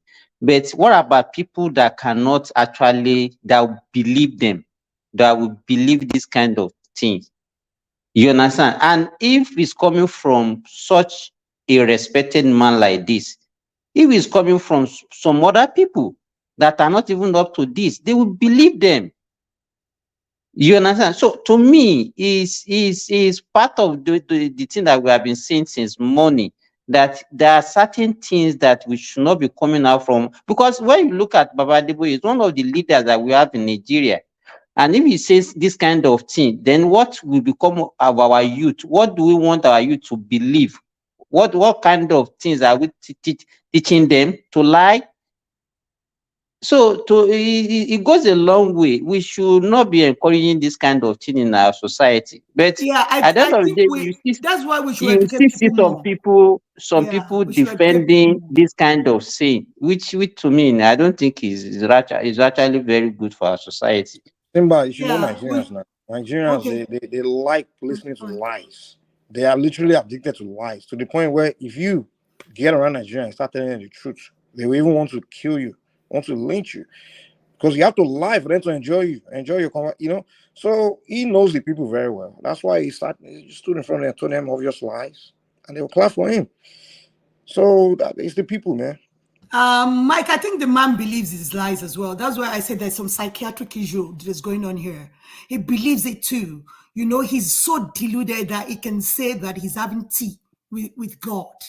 So that is not normal anymore. And people should try and get educated about things like this. That's why me and Simba talked about knowledge the other time. When people try and educate themselves about loads of stuffs, they will be able to sympathize with people. Somebody that has a psychiatric disorder like this, they will be able to sympathize with that kind of a person and understand him better instead of believing in what he's saying. That is why we are emphasizing on knowledge. I want to join that.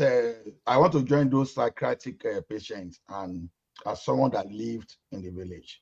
Is your choice. If you ever lived a village, do you believe that some people, they have this power of manipulating rainfall? Yes or no? They will see rain and the rain will fall.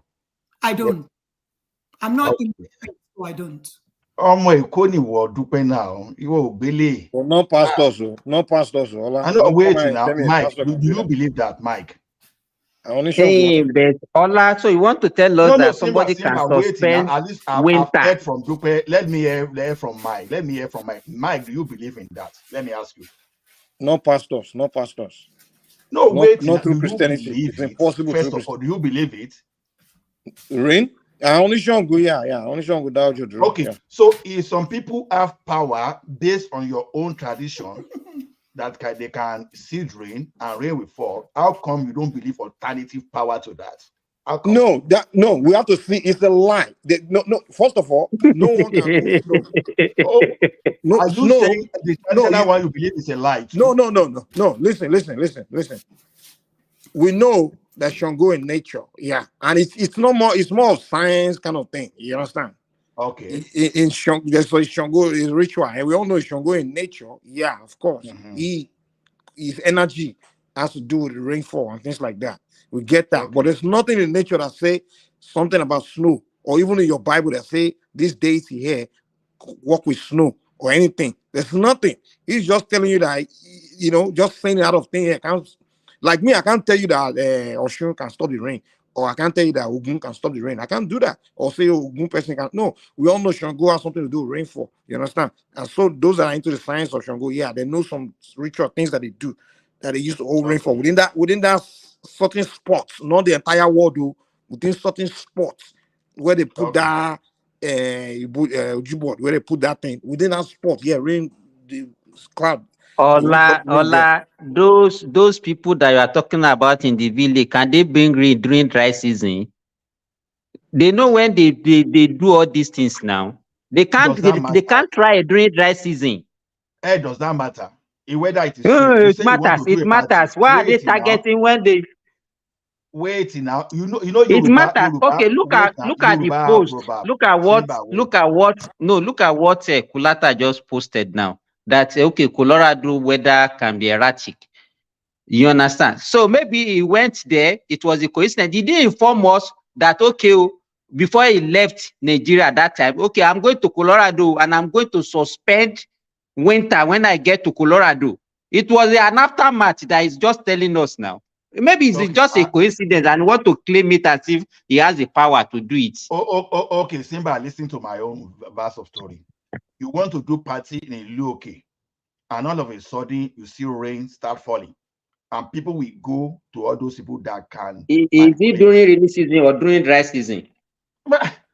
Why are you just counter-arguing? Let us No, I argue can't. No, normally. it's Don't do not. It's not. Let me counter-cyclic tell you. argument. Wait now. What you It's are a doing is just a probability. It's a probability. It's a probability.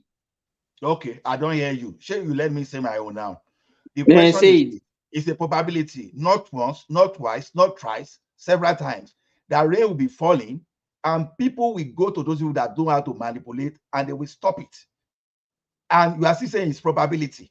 So the thing is this: Yoruba will say "Ibara ni ambura." Ola, you know Yes, what I'm saying. This is an intellectual discussion that we are holding in high esteem. I don't want people to bring it down by saying something that doesn't have evidence. Do you understand? No, I'm not, and please, I want you to understand where I'm coming from. I understand you. Yeah, I don't want anything that doesn't have evidence. I want something that has evidence. So if you're talking about these things, those are the narratives that we heard from people. I don't think you have seen it before. Yeah. You know, Dupsy, there are some things we cannot explain that we, as we are growing up, we experienced, but we cannot just explain it. It's just like magic. If you are not a magician, there are some things behind magic that you can never explain. How There's can you be on nothing the called signal? magic. It's a trick, not magic. There's nothing called I magic. understand. Brother. Some people, they will say it's Those are illusion. tricksters. And we know what's behind it. Yeah, some people will bring elephants to the stage, but it will take a fellow magician to explain it to you, not you as the viewer or as the audience. You will see a magician will divide human being into two on a stage, and you can still not explain it. It will take a fellow magician, not the audience. Pastor Adeboye cannot do any of these things, man. Let's stick to that. Wait now, Mike, that's what we are saying now. Someone will be explaining now. We just call the person short. So the thing is this: as some of us were growing up, something happened that we cannot explain. That this thing kept happening over and over and over. Even those people behind it, they can explain. Okay, some of us now we fly aeroplane. We know science explaining, but all of us we don't know the science behind it.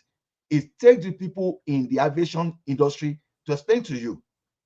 That is why that some of these things they are just like cuts.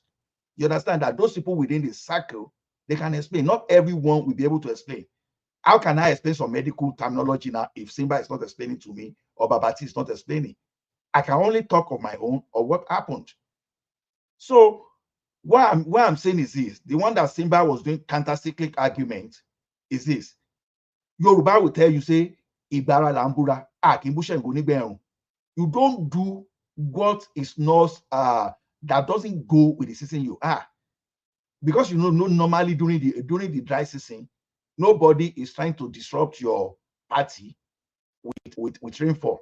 But we know it happens during the rain season, and it happens over and over and over. That's a benefit for those of us that grew up in the village. So if you want to counter our own argument, well, it's left for you.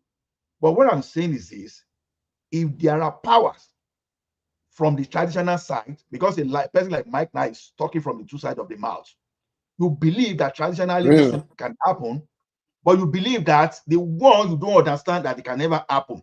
It's either you believe there's a spiritual power or you don't believe at all. You don't believe, oh, I believe this side. I don't believe that side. The traditional one, you can explain it, but you can't explain the Christian one. What are you talking about, man? That's why I say you are speaking from the two sides of your mouth. I'm not speaking on two sides of my mouth. No. It sounds metaphysical. It both sound metaphysical. Christianity is not metaphysics. The traditional one is metaphysics. Christianity is not metaphysics. It's just a book in the Bible you are reading, and then you just preach and preach. But there's no thing you put together. The traditional one, they put 2 and 2 together, and they see something. What do you put together in Christianity? Absolutely nothing. Except sorry, I only came to spend 2 minutes on this topic. Because I worked in Denver, Colorado before for like 2 years. There's nothing Adeboye did. That place is a mile high above sea level, if it's Denver. And most of the Colorado is in the Rockies. So the weather there is very unpredictable. In January, it may snow. We will get to the airport on Monday. All snow like 5 inches. By the time it's Wednesday, we can't even wear sweater because it's very hot. In July, you go there, there's supposed to be summer, it may snow. So Adeboye did nothing. It's just the nature of the weather in So Colorado. he held on to the snow, right? Is that what They didn't hold on to any snow. It's a natural so what are you phenomenon saying? in that area. Adeboye did nothing. It did not. That's what It we're did not do discussing here. anything. I'm saying it's a natural phenomenon in that area. That's the weather pattern in that area. Okay, it did not that do he anything. lied. Okay, I get you. It's just BSing. It's a normal thing in that. It's a normal thing in Denver. You get to the airport, all snowed up. Next day is all sunny. You all wonder like, what the hell? Because you get there with 3 layers. Next day you can barely just wear a shirt.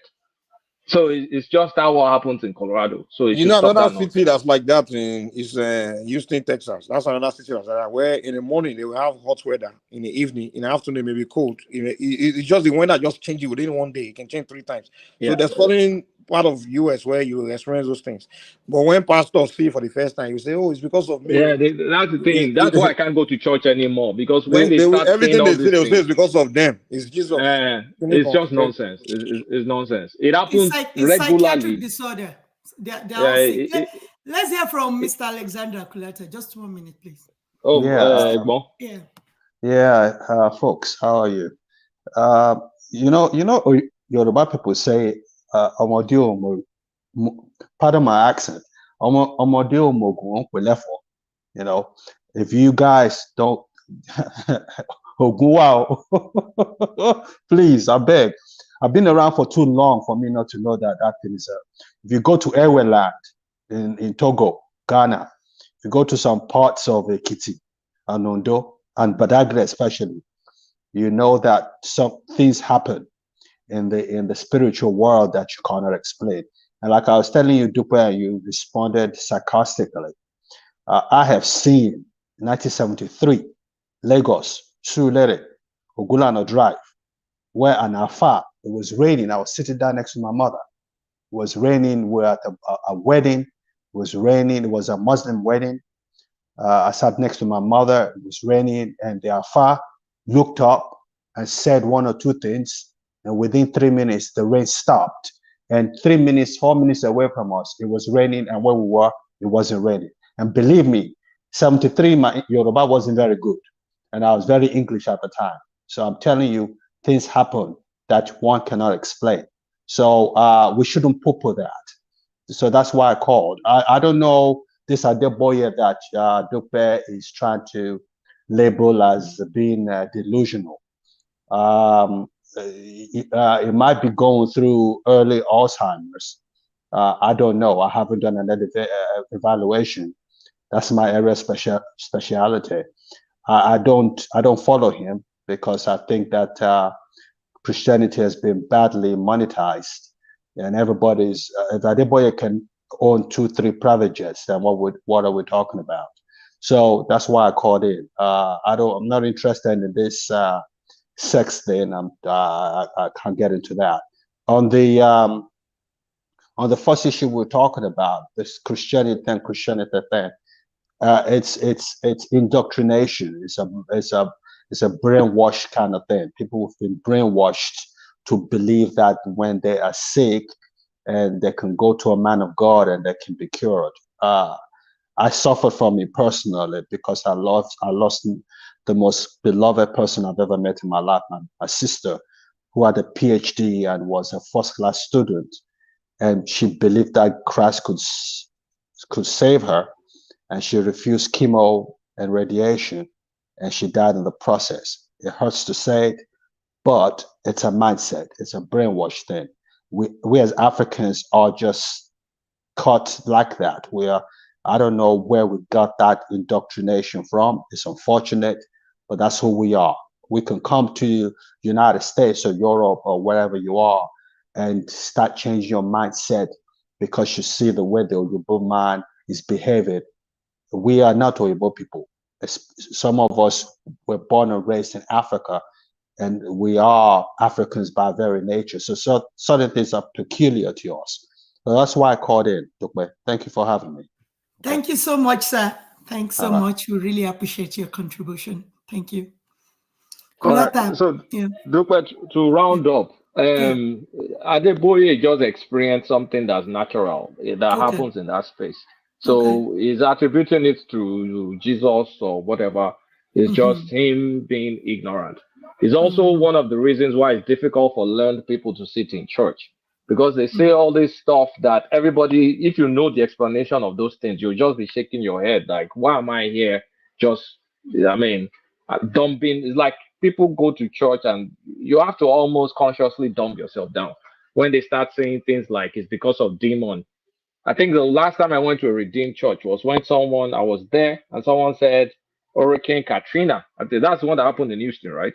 They said it's because of the prostitution there that the That's hurricane New happened. Orleans. New Orleans. Katrina is The New one in Orleans. New Orleans. I'm like, what the fuck? Like, what the hell is this? Hurricane happens in this area every freaking year. There's a pattern.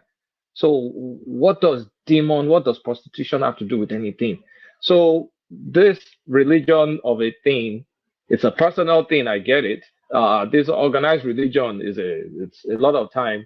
It's Kulata. You know what? Did they even inform us that okay, I'm going to Colorado and I'm going to stop winter, suspend winter? It was an aftermath. It's aftermath now. That is graduate now. That's No, the graduate. government Simba is whenever something happen, they always attribute it to themselves. Like, They have to now miracle lay happen. claim to it. It's not something It's you pre-plan or like, okay, I'm going here to do this and I did it. They'll just say, just like in church, they are giving testimony. They'll say, I just got a job. Oh, it's because of he attributed to because Christ. I mean, you just got it. What about the other days you haven't got a job? You're looking for the job. I mean, are you I think attributing it? because he's an elderly man too, so people will not question him or Exactly. just yeah. What I think is that even if your wife or your husband decide that they're not going to leave that religious setting, that they still want to go, please do not take your children to other places. I'm begging you guys, do not take your children to, because it's going to dumb down their IQ. They won't be able to think in a critical manner. It is very dangerous to take children into all these houses. If you want to go as an adult, it's okay. You'll be able to filter the bad from the good. But a child will not be able to filter it. It is dangerous. Me personally, if I have all these my cousins, I'm always telling the boys, if you have a girl that goes to the church all the time, do not get married to that kind of a person or go to Moscow, wherever. If you are a girl, a boy that's so religious will not be able to think in a critical mind. Do not get married. It is dangerous. My people, I fear ignorance more than death. Ignorance is very dangerous. It can kill you. I don't fear death, but I fear ignorance a lot. And I preach this to everybody that I see. Okay, you guys But can continue. there are aspects that are good about organized religion, but there are a lot of aspects that are bad. Just train your child to be able to think so they can sort through nonsense as they grow up. I'm not going to force I don't go to church, but I let my kids go to church. But because eventually they're going to figure stuff out. We're going to figure the good aspect from the bad aspect. There are good things about Christianity. I know the church I used to go to before. I just flat out stopped going to Nigeria churches because I couldn't stomach it because they were saying a lot of nonsense. So I started going to some American church whereby you see them take money, they take it to Ethiopia. There was an area in Ethiopia that has a prostitute. So they bought one of the brothels there, they turned it to a rehabilitation center, and they started changing lives. I was happy that my money went into something like that. And there's clear audit of what was going on. But at the same time, they still propagate you have to tithe, you have to this, you have to that. So there's always a constant conflict, even though you can see that what's it called? There was good stewardship. At least the pastor's house is like $250,000. Very cheap. Like he's not spending in people's money. But so I will not condemn it in its entirety because there are good aspects of it. But the dogmatic, the brainwashing, the turning people to robots, to making people not think rationally, that aspect, if you train a child well, the child will be able to figure out that, okay, this is good, this is bad. Because at the same time, a child that wants to pick ignorance can pick it outside of the church. So it's not necessarily that it's the church or the mosque. It's just how the child is. Sometimes if you train a child, the child may decide not to take that training. or maybe just doesn't take the training. What are you going to do about it? So it's let the child, to your best of our abilities, let the child have his own free will to be able to make a judgment of, okay, this makes sense, this doesn't make sense, this makes sense, this doesn't make sense. So it's okay for them to go to church. I don't care. But I personally cannot sit in a place where a pastor is throwing garbage like Katrina is caused by this is that. I mean, and that happens in a lot of Nigerian churches. You can't be in this world. I haven't been to China where you see billions of people that are not Christians, and you cannot tell me their ultimate fate is going to be destruction. Well, I mean, what sort of creation is that? That doesn't make any sense. Same thing, Kulata, you go to India. the Oyimbos, right? I've been around them. They are pastors and they are really. They don't tell you that their religion is the only way and Jesus No, they the don't Lord say and that. personal They don't say Savior. that.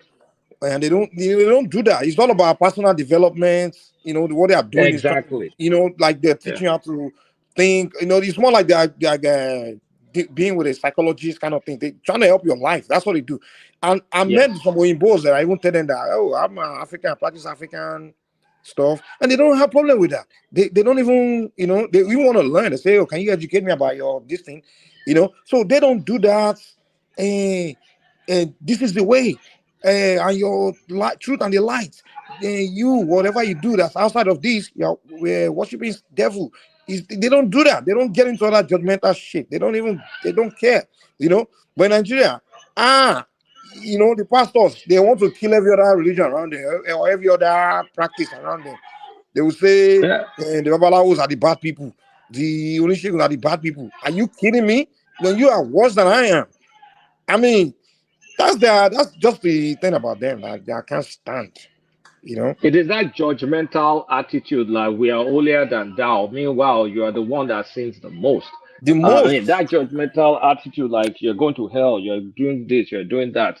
That stigmatization, that kind of, I mean, and also that herd mentality stuff. Pastor said this, we must all, I mean, those kind of things is the defective thinking. And those are kind of things that will not make the country progress. And those are the things that can stand in the way of progress in Nigeria. I lost, when I was back in the day, in staff school, primary school, there was this young girl. We were in primary six then. Very brilliant, very, very brilliant. Malaria. She only had malaria. They did not let her. They didn't allow them to take her to health center because they're Jehovah Witnesses. She died.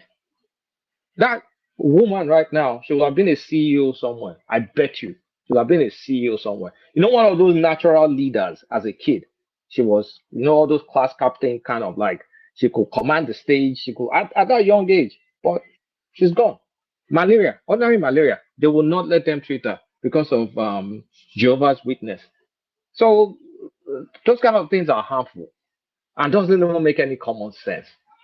So one thing, Kulata. See, it's unfortunate those people that brought what is not in the Bible. I don't know. I just talk for the Bible because that's where I'm familiar with to it. You will see when you even go to the Bible in Matthew 9:12, there you understand where Jesus clearly said that it is not AD. Know that those people that are, it's not the AD one that need a doctor, but the sick one. What Jesus is telling you, was telling you there was simply that to say that, okay, if you are sick, you need a doctor. The one that's not sick. So how people come around saying, oh, when you are sick, you should not seek doctor. That's where the problem is.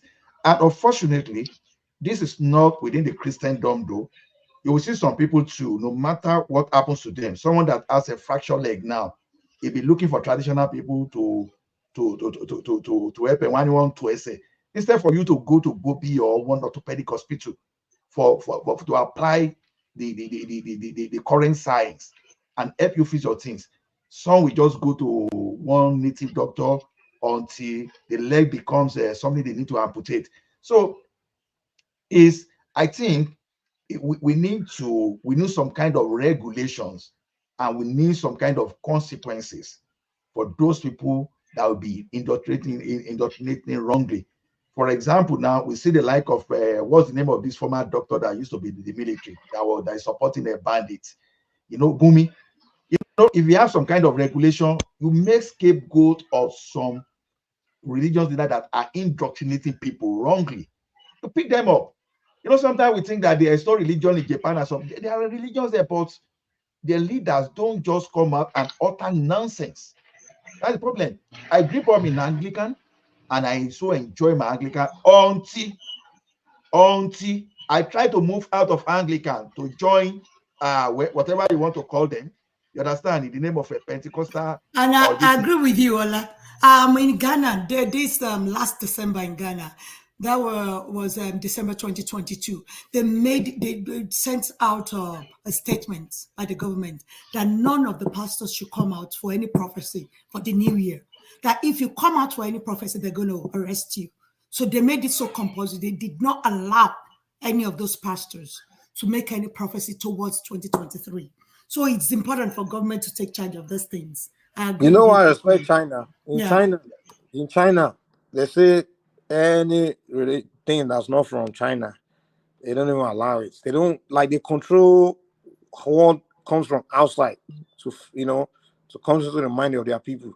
So you can't go to China and say, I'm coming here to spread Islam or Christianity or something. The Chinese government will ask you a question. What does this have to do with who we are? So they regulate what comes in. Well, Nigeria, anything can come in. Now we have some other religion are even coming to Nigeria. One guy now is in Nigeria and he's trying to promote Hinduism.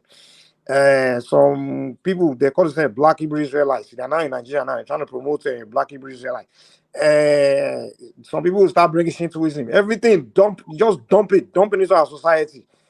We don't pay attention to making rules like, hey, what is his intention of this? Why are you bringing this foreign thing here? So we don't question those things. So that's why I respect China. I respect those Asian people. They don't allow Europeans to just come and twist them. Mike, can I interject, please? Yeah. Okay.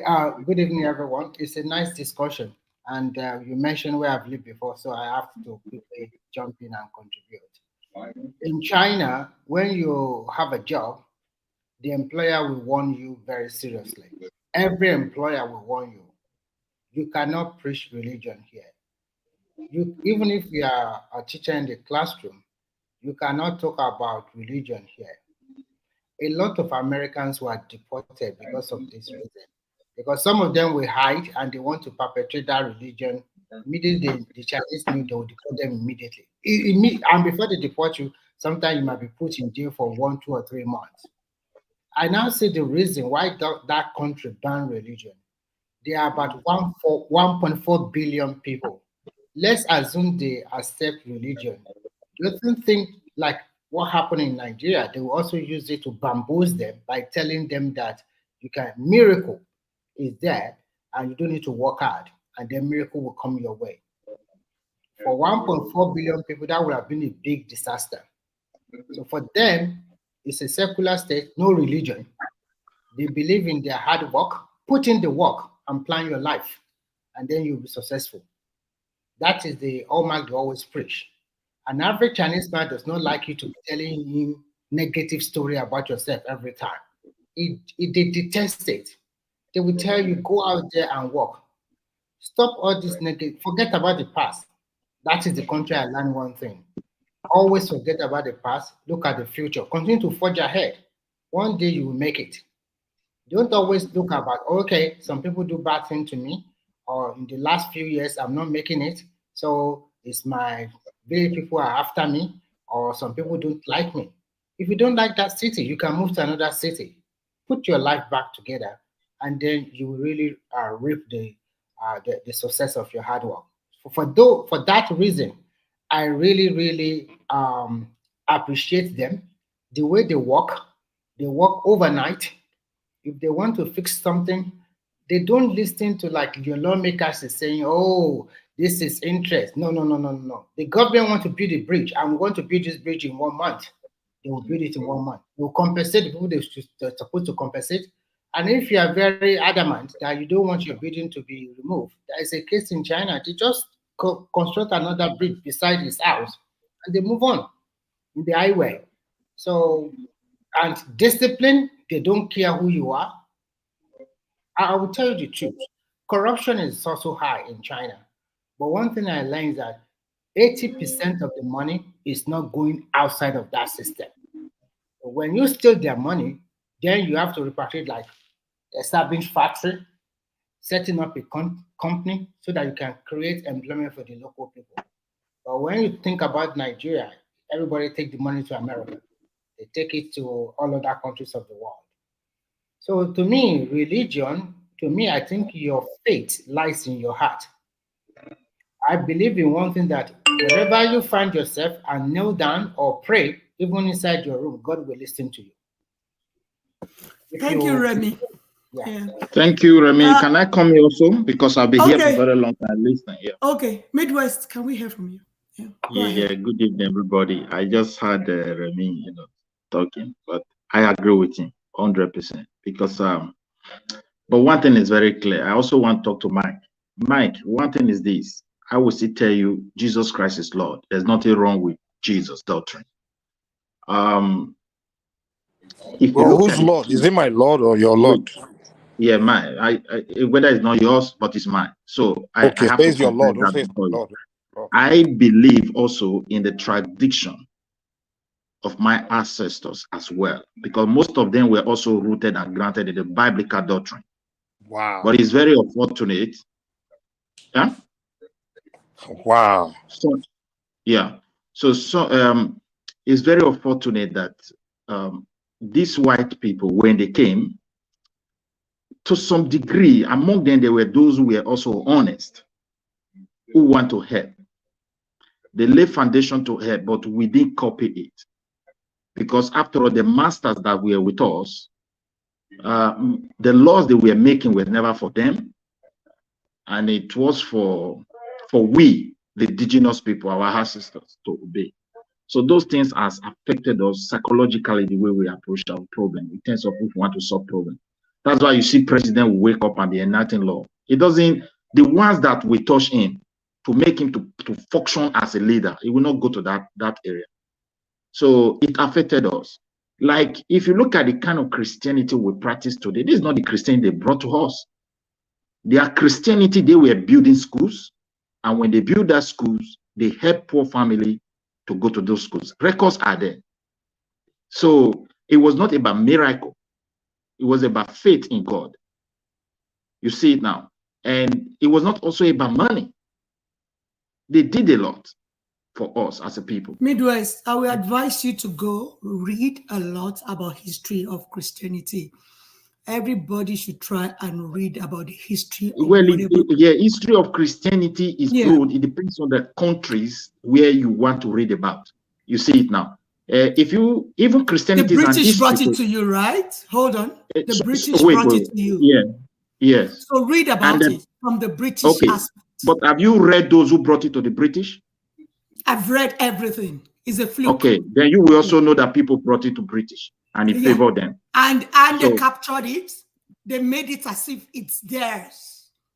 So they actually listen, brother, the original scriptures, the scrolls, were actually misinterpreted into the King James. So it's not but the original thing. I will not go to that details. Let me just my point. How did Christianity favor the British? Wait now. Let me tell you how it favored them. It favored the whole European. Midwest, before you go, let me ask you. Midwest, hold on. Wait, let me land my point because I don't want to derail my. It will help your point. Just give me 1 second. Okay. Do you think Christianity was used as a tool to spread salvation by the British? Was it used as a tool for salvation, or it was a tool of conquest?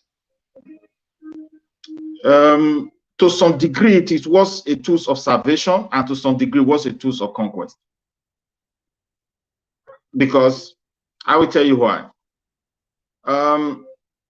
There is a way. The Christianity wasn't what they used to penetrate us. I will tell you why. When I was growing up, I'm a Benin person. Few people who go to church those days when I was growing were totally rejected. That's to tell you, for the years of colonization, they never actually penetrated us with this religion the way it is today.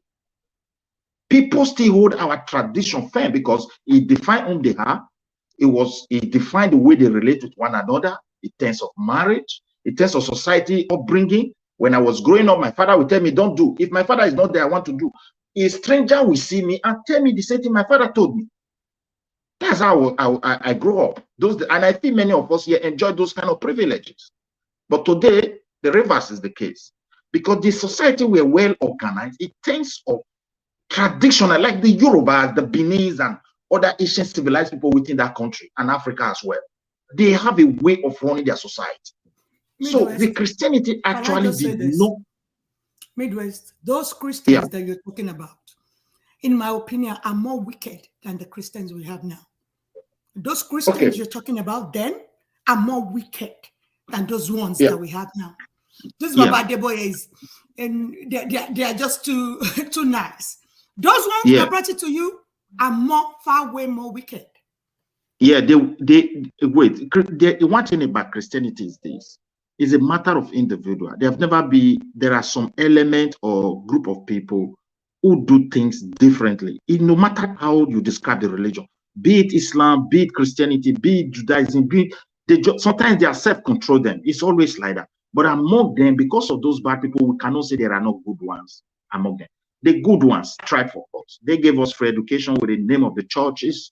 With the church fund, they supported so many people. They supported communities. They did as well. They also commit what was not good. But when this Pentecostal African church spring up, because this is not what they brought for us, of this, I'm so special to talk to God, and God can talk to me. I can hear, the rest of you cannot hear. They didn't bring this kind of doctrine to us. It is an African making. And that is what led to this video that you just played. Are you saying it's a different Bible they were using back then? I mean, it's the same thing. It's not different Bible. It depends on the way. It depends on the interpretation. Midwest, let me put it like this video. Let me say this to you, please. Midwest, let me say this to you.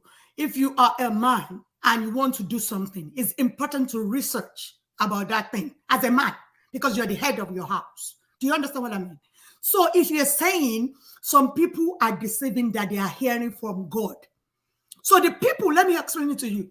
The people that started hearing from God, the original people that started hearing from God, are the priests, the Catholic priests. They will be behind a curtain. That's why I said go research, because you don't know anything about this thing you're practicing. They will be behind a curtain, and hold on, people will come for confession. Do you understand what I mean? So you come to your priest. Priest, I did this yesterday. I slept with my neighbor's wife. I did this. Please help me tell God to forgive me. So the priest will go quiet, talk to God, and tell you God has not forgiven you. Hold on. Then we'll tell you to go and bring 1 shilling so that we'll be able to bribe God to forgive you. Hold on. It's important to always research.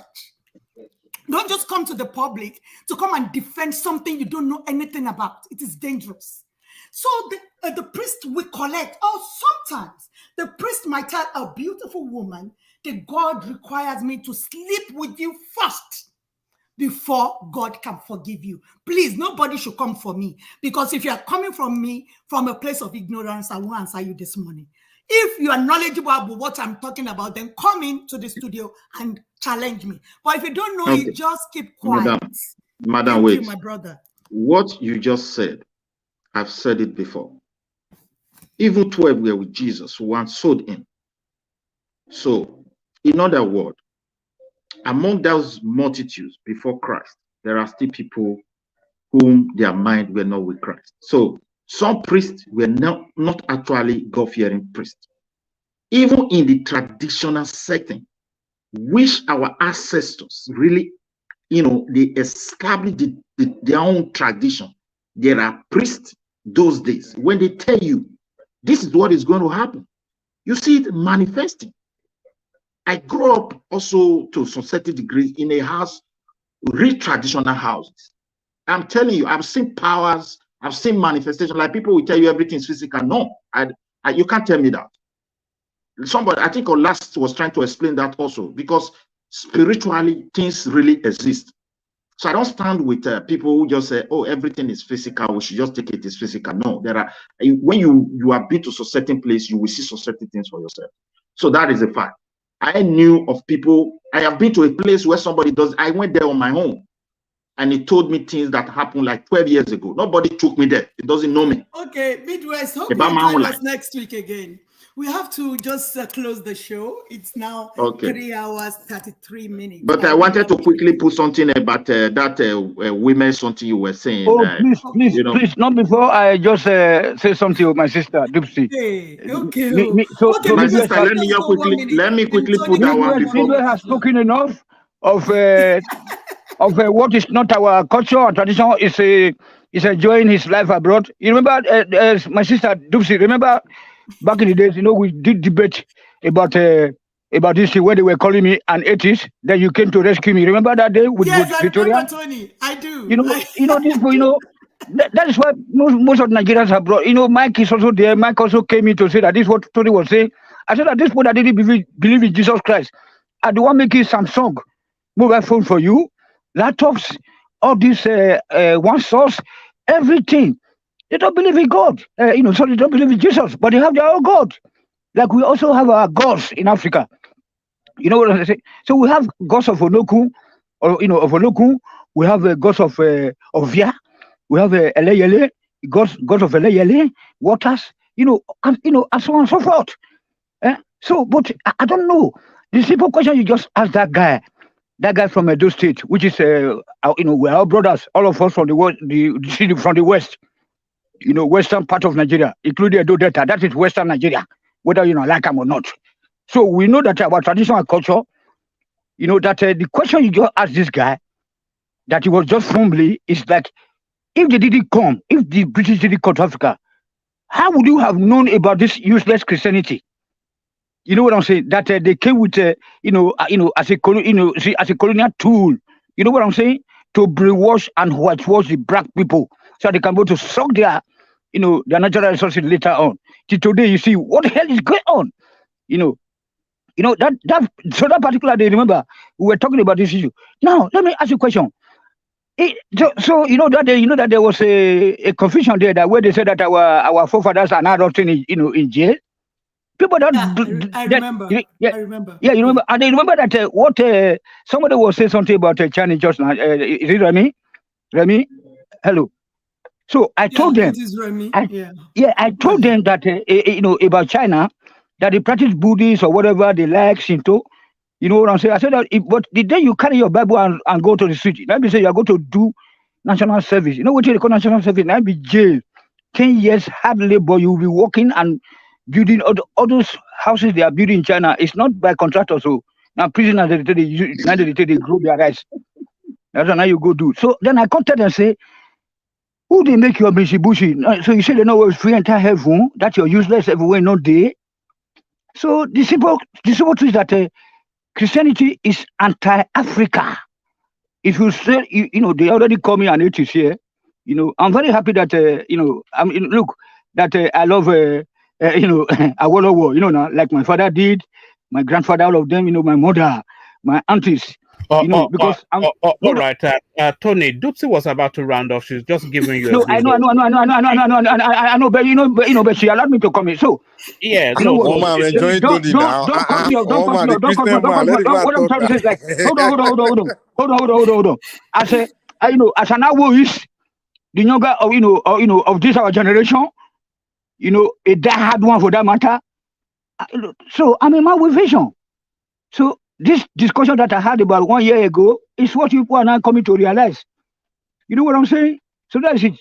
Sister Dusi, thank you so much, Tony, for your contribution. I really appreciate you. I appreciate, and I'm happy that you took correction.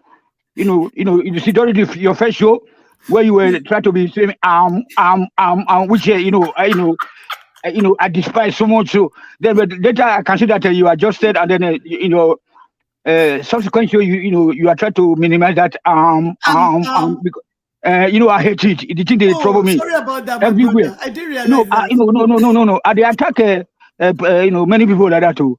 So I really thank you that you adjusted, and you are a true African woman. Thank you like for correcting me, Tony. Yes, you so much for correcting me. Really correct our sister. You be okay. Not be this one. They don't go to America. They don't begin to say what is unique about us is the way we speak. Yes, many Lebanese in Germany, they want to speak like us. They want to eat okra. They want to eat fufu. but we would try to copy Igbo.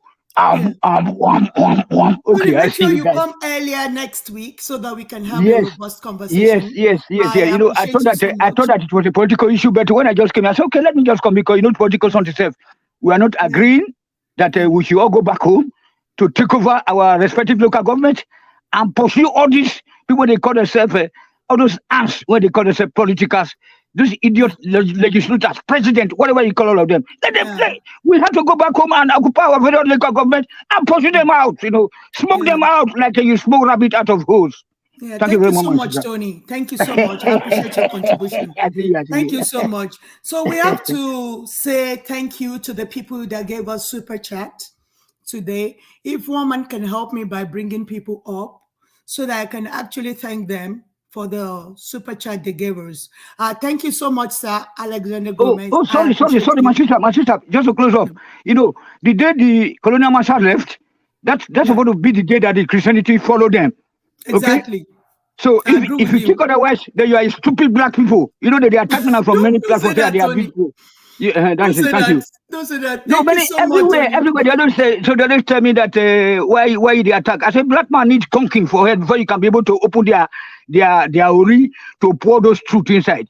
You know, the day when you say you fight for independence, say British go, Germans go, this go, Saudi Arabia go from the north. You carry their religion, follow them. You know, for their front before they will even move. So they come earlier next week so that we can have a robust conversation. Thank you so much, brother, for coming. I appreciate your contribution this morning. Thank you so much, Mr. Alexander Gomez, the chairman of the One Man Platform. Thank you so much, sir, for always supporting. Thank you, Ola. Thank you so much for your support. Thank you, Ola, again. Thank you so much. Thank you, Mr. Alexander, again. Thank you so much for supporting us all the time. Howdy. Thank you, my brother. Thanks so much for supporting. And fourth, thank you. God bless you, brother. Thank you so much. Doopsie baby. I'm thanking myself. Okay, good. Oh, mind the next person.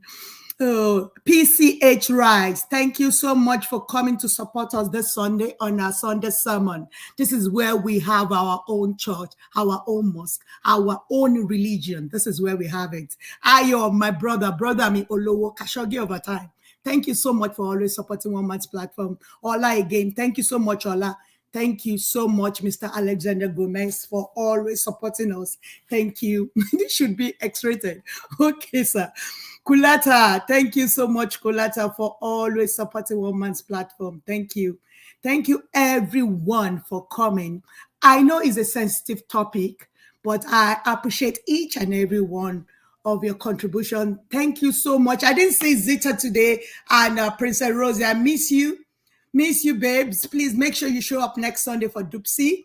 I always appreciate you girls coming up to support me. And thank you for Ty, my love. Thank you so much for coming, for showing up for me today. Thank you. I appreciate you. Chairman, I blow all the kisses in the world to you.